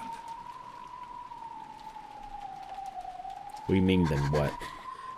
You fell from a cliff, you either die or you survive. I mean, there's no point to that. You're dead. 彼女はどうしたんだローザ Rosa fell silent. Her gaze dropped to her feet as though she were seeing through the floor into some disgusting memory. 死んだのね Well, of course she did. Eva's brutal words were the ones Rosa had most wanted to avoid. And when she was hit with them, she screamed in resignation. 死んだわ岩浜だったもの尖った危険な岩がたくさんむき出しになっていた目を見開いたまますごい血が溢れ出してたちまち真っ赤な絨毯を広げていった声をかけたわ揺さぶったわでも彼女は返事はおろか瞬きすらも私が悪いのよ彼女はドレス姿だったのよあんな動きにくい格好なのをしていたのに私が歌舞伎を降りようなんて言ってしまったから彼女はすごい素直だったから私の言うことに何の疑いもせずに従っていつまで死んでいるつもりかいい加減に目を覚ませまったくわらわの預かり知れぬところで勝手に肉塊に姿を変えようって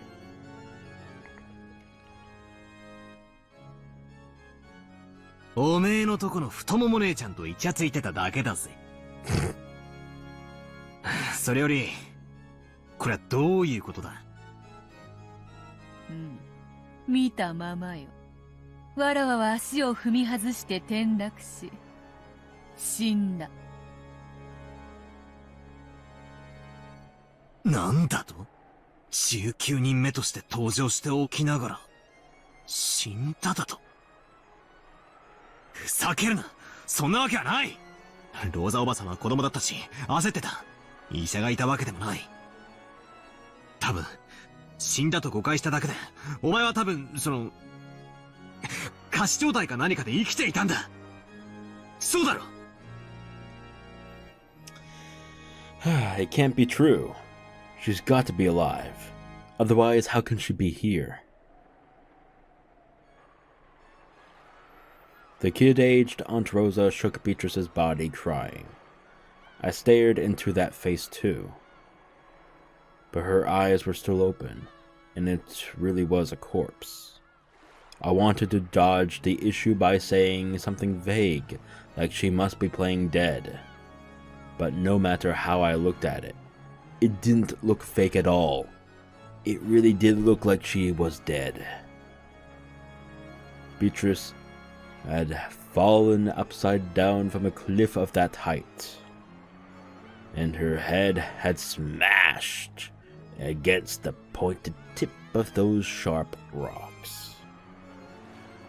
Yeah, you probably would die after landing on those rocks from that height. But I couldn't accept it. No matter how dead she looked, she had to be alive. Then she went on to become this damn irritating witch. Then she went on to become this irritating witch. There we go. That makes all the inconsistencies fit. Inconsistencies? Grandfather must have kept her confined constantly in a hidden mansion.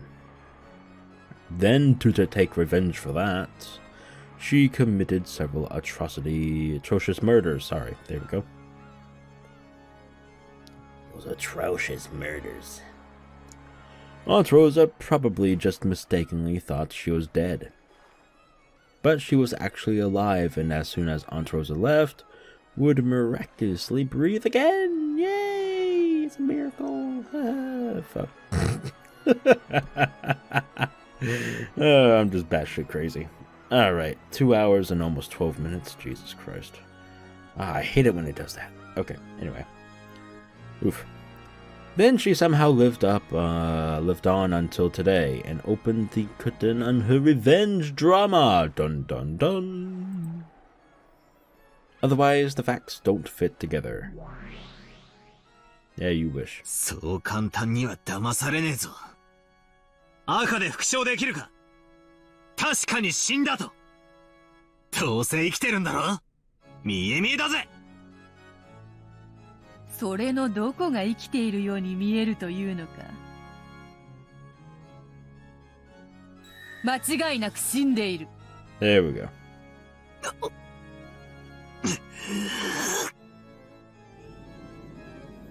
My theory that the 19th person was grandfather's mistress. A human Beatrice had been defeated.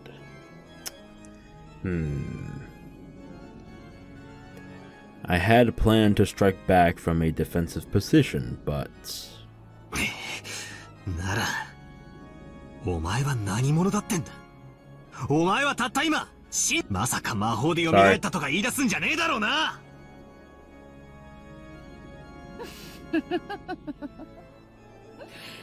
すでに説明したと思うがな。そこに倒れているわらわは確かに魂はわらわだが、その体はわらわを写し終えつなぎ止めておく肉の檻に過ぎなかったと。そしてその肉の檻がこうして壊れた。それがどういうことかわかるか？もうさっぱりだぜ。好きなだけ魔女っ子トークに興じろよ。Witch girl tricks. チャカの代わりに聞いてやら。なんだ、空っぽか。おい、紅茶のおかわりを頼むぜ。ロノウェ、客人が紅茶をお望みだ。When Beetle clapped her hands, Runaway appeared. Butlers sure are convenient. おかわりですね。かしこまりました。どの程度お継ぎしましょうか。どうせ、チャカがボリューム満点だろうからよ。半分でいいぜ。それでも、なみなみとお入れするのが英国式でございますよ。Even though just enough to wet my throat would have been fine, he filled it to the top. I turned my back to Beetle, sipping it in silence. ちょっと目を覚ましてよ、ビアトリーチェ。 Rosa shook me. No, shook the corpse that had been once me. I watched over her from a short distance away. Ah, so I fell from there and died. For a while I believed that was true. I saw Rosa spend a long time beside my corpse, and then watched her as she ran away. Eventually, I realized that I was a different individual, from that corpse.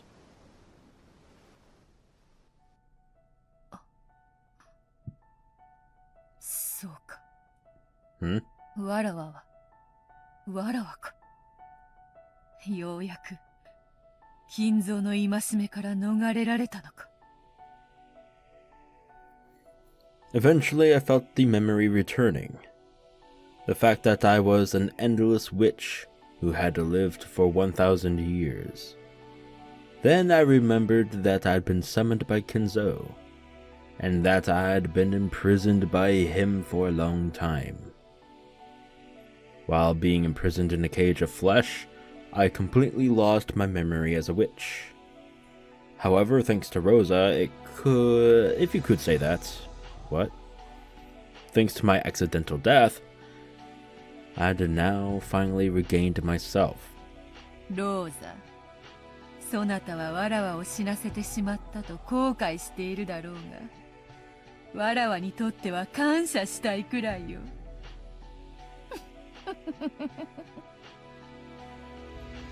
I couldn't see Rosa anymore. Did she go to call a doctor, or was she so terrified that she ran away? It no longer matters.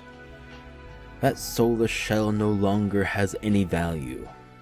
And yet, I'm so frail now. Even this glorious midday sun is agony to me.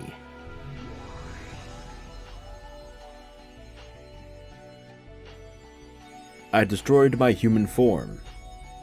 Then, I changed it into several gold butterflies. Yes, with my magical power as frail as it is now, this form's easier to maintain.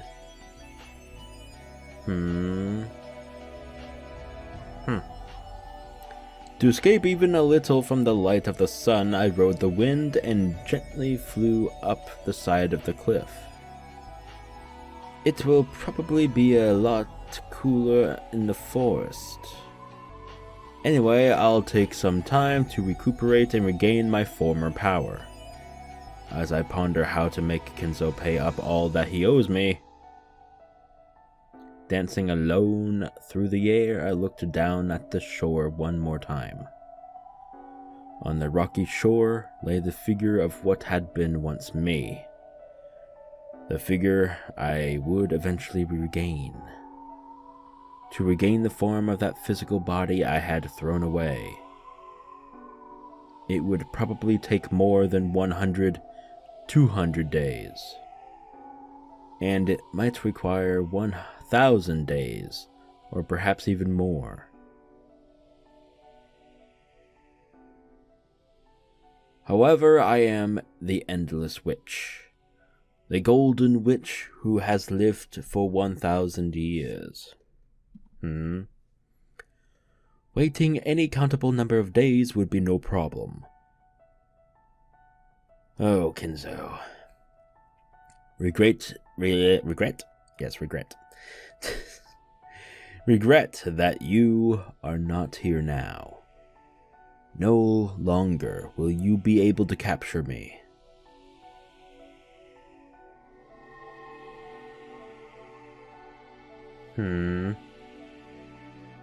I gotta end this soon. Oh boy. Ah! Alright, where are we? Are we back to Rosa? No, we're back to this. それで、お前は黄金の蝶に姿を変え、森の中に潜んで魔力が回復するのを待った。ってのか？ So you're saying it took you 20 years? Huh. Interesting. そういうことだ。そなたを嘲笑するためにこの姿を取るが、本来は蝶たちの姿でいた方が魔力的には楽なのだ。無理しねえで楽な格好で嫌がれよ。ムカつく笑い声を聞かずに済むぜ。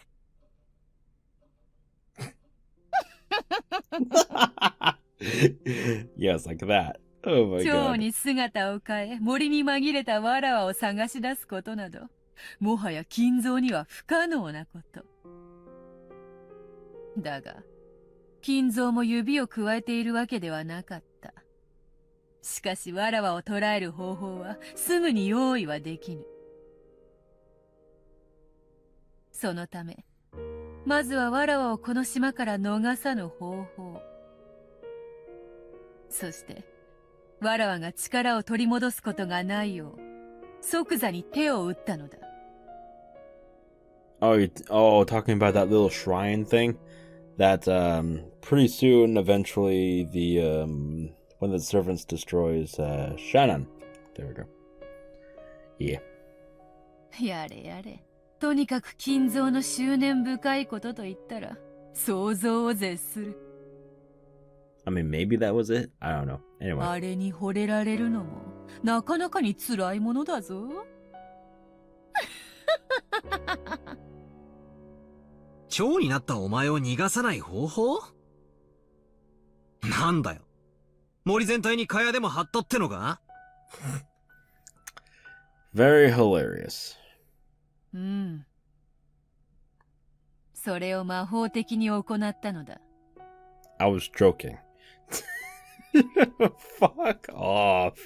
With that fucking bullshit. Just fuck off royally. Jesus Christ. そなたは知っておるか？船着き場の先の洋上に岩礁が浮かび、そこに小さな東洋魔術の祠があることを。Alright, so it was that. So I was right the first time. Don't fucking go saying, indeed, a magical fucking butterfly net that surrounds the fucking island. Oh my god. ああ、あれか。今年はなくなってたけどな。Right. 昔、修験者が作ってったとかいう祠なんだろ？六軒島は元来、歪みのある島でございます。魔力的な存在や、それに類した存在を引きつけます。お嬢様も、そんなうちのお一人でございましょうね。紅茶のおかわりはいかがですか？いただこうぞ。それらは人間たちに害をなし、おそらく数々の不気味なる伝承を残してきたであろう。それを聞きつけた東洋魔術師が古代に設けたのがあの祠なのだ。長い時間を経て、その力は失われておった。金蔵はそれを修復することで、島の結界を蘇らせ、わらわを再び島に縛り付けたのだ。西洋魔女のお前に、東洋の魔法なんて通じるのかよ。本来は相性が悪い。しかしわらわを封じたいという目的においては、ある意味都合が良かっただろうな。わらわも、西洋魔術であれば、心得がある。どのような結界であっても、何かの手が打てたであろう。しかし、東洋魔術は専門外よ。わらわが飲まんとするスープに対し、スプーンではなく箸を与えられたようなものだ。東洋魔術が強く支配する空間では、西洋魔術はひどく力を失います。ただでさえ、1000日はかけたであろう力を取り戻す時間を、さらにさらに、長くかけねばならなかったのです。それで、約20年かけて魔力を取り戻し、今こうして蘇ったって言いたいのか？辛く長い年月であった。わらわは黄金の蝶の姿のまま長く日々を送り、金蔵の屋敷を見つけ、奴の日常を見守った。どのように仕返しをしてやろうか、それを思案することだけを日々の楽しみに生きてきた。わらわにとって幸運だったのは、その間の20年間。金蔵はわらわを探し出し、捕らえるあらゆる秘術に、ことごとく失敗した点だったか。人間に起こせる奇跡の数など、たかが知れている。わらわをあれだけ長く捕らえていただけでも、十分に身に過ぎた奇跡だ。そう何度も捕らえられてはたまらぬわ。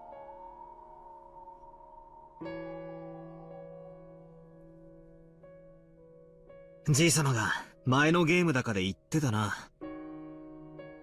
魔法は確率的奇跡に宿る。みたいなことをよ。うん。金蔵はわらわを再び捕らえる秘術を探るうちに、そこに行き着いたのだ。そして、13人の生贄を捧げることで、わらわを再び蘇らせる儀式を、ついに編み出したのだ。13人の生贄。それが魔女の碑文。生贄の歌でございます。第1の番に6人。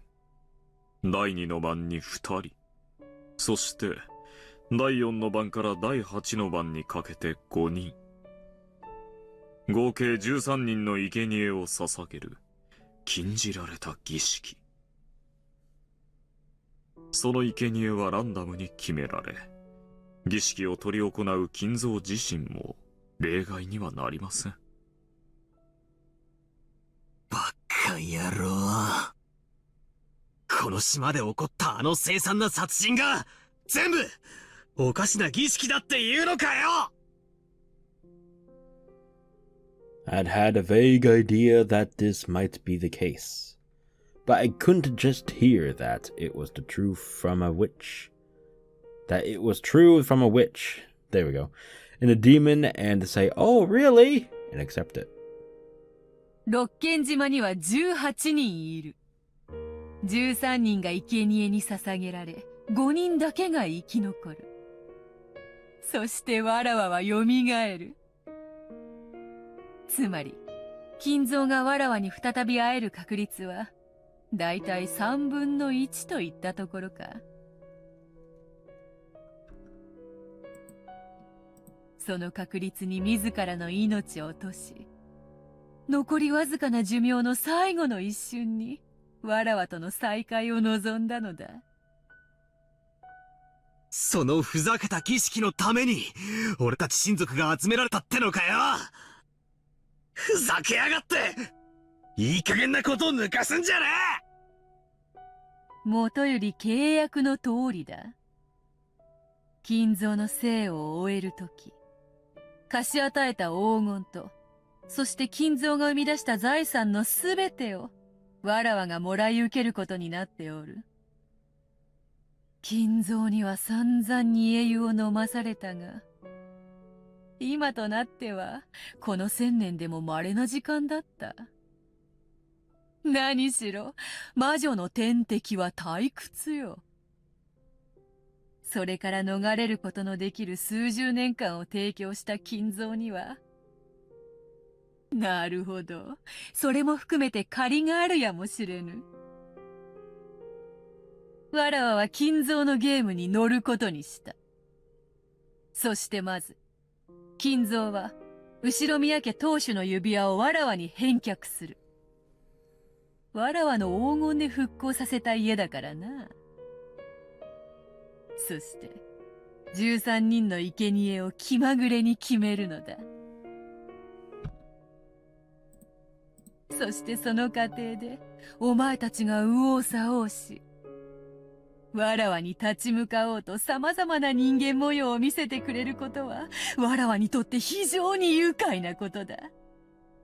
わらわはこの金蔵のゲームを実に気に入っている。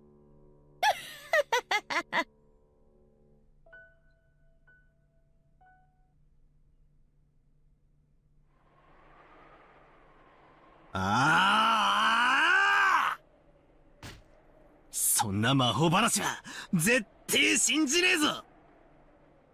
じゃあお前は誰なんだ？お前は崖から転落して死んだんだろうが、魂が抜け出して蝶になって森へ？そんなのあるわけねえだろうが。だがお前はここにいる。誰だってんだ？お前こそが19人目じゃねえのかよ。そうであるな。わらわこそが19人目であろうな。だがダメだぜ。全然ダメだ。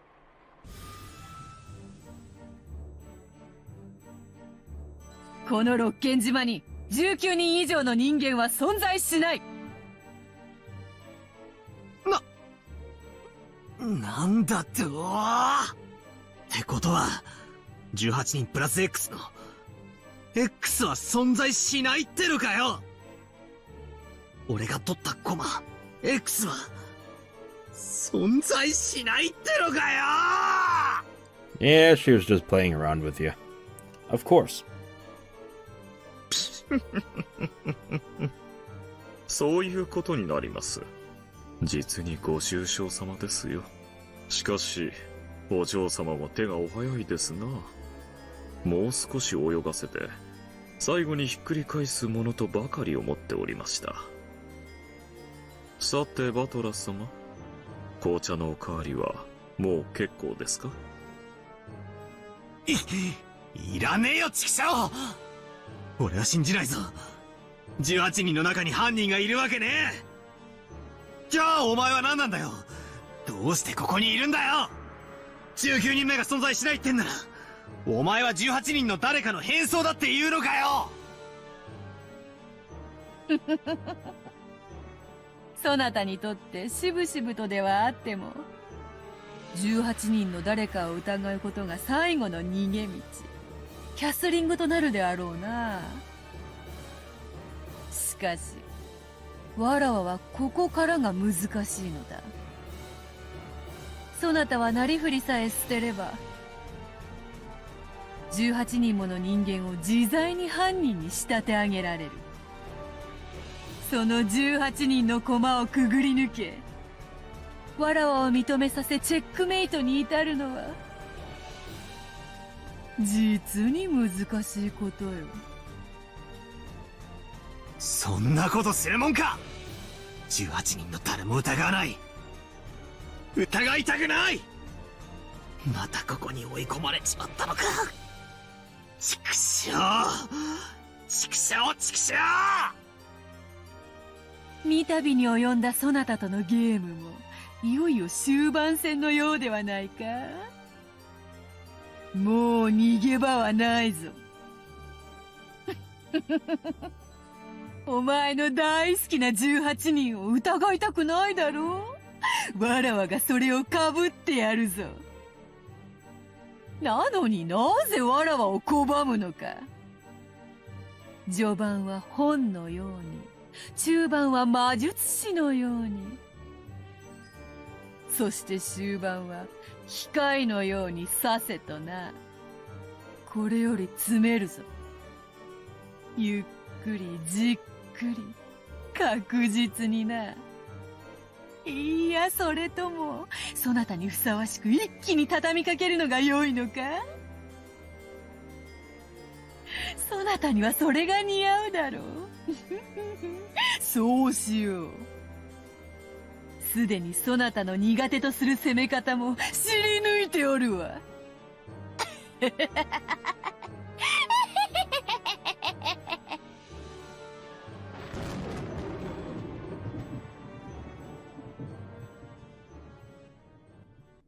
Cool. What the fuck?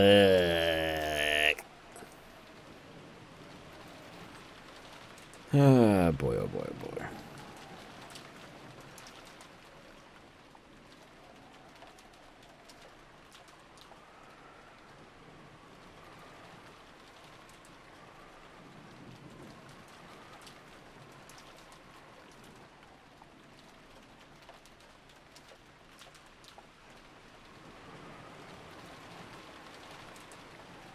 Okay, so it's around midnight.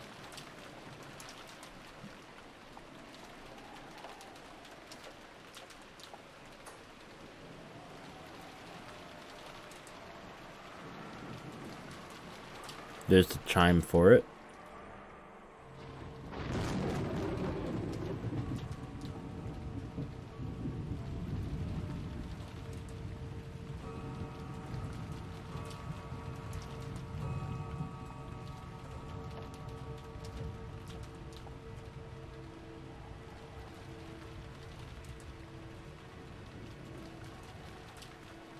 And they're still there. But they're gonna be dead tomorrow. Well, in this case, a few hours, but oh well. You. Alright. Fantastic. Get the fuck out of my face. Get the fuck out of here. That's right, bitch. Oh, fuck. That goddamn son of a bitch.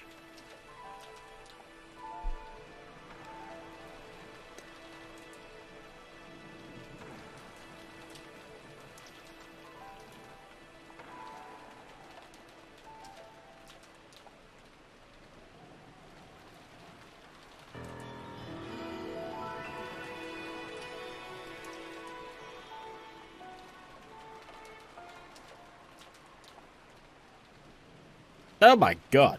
You have to do it right in my face! Right in my face! Yeah, we get it. It's midnight.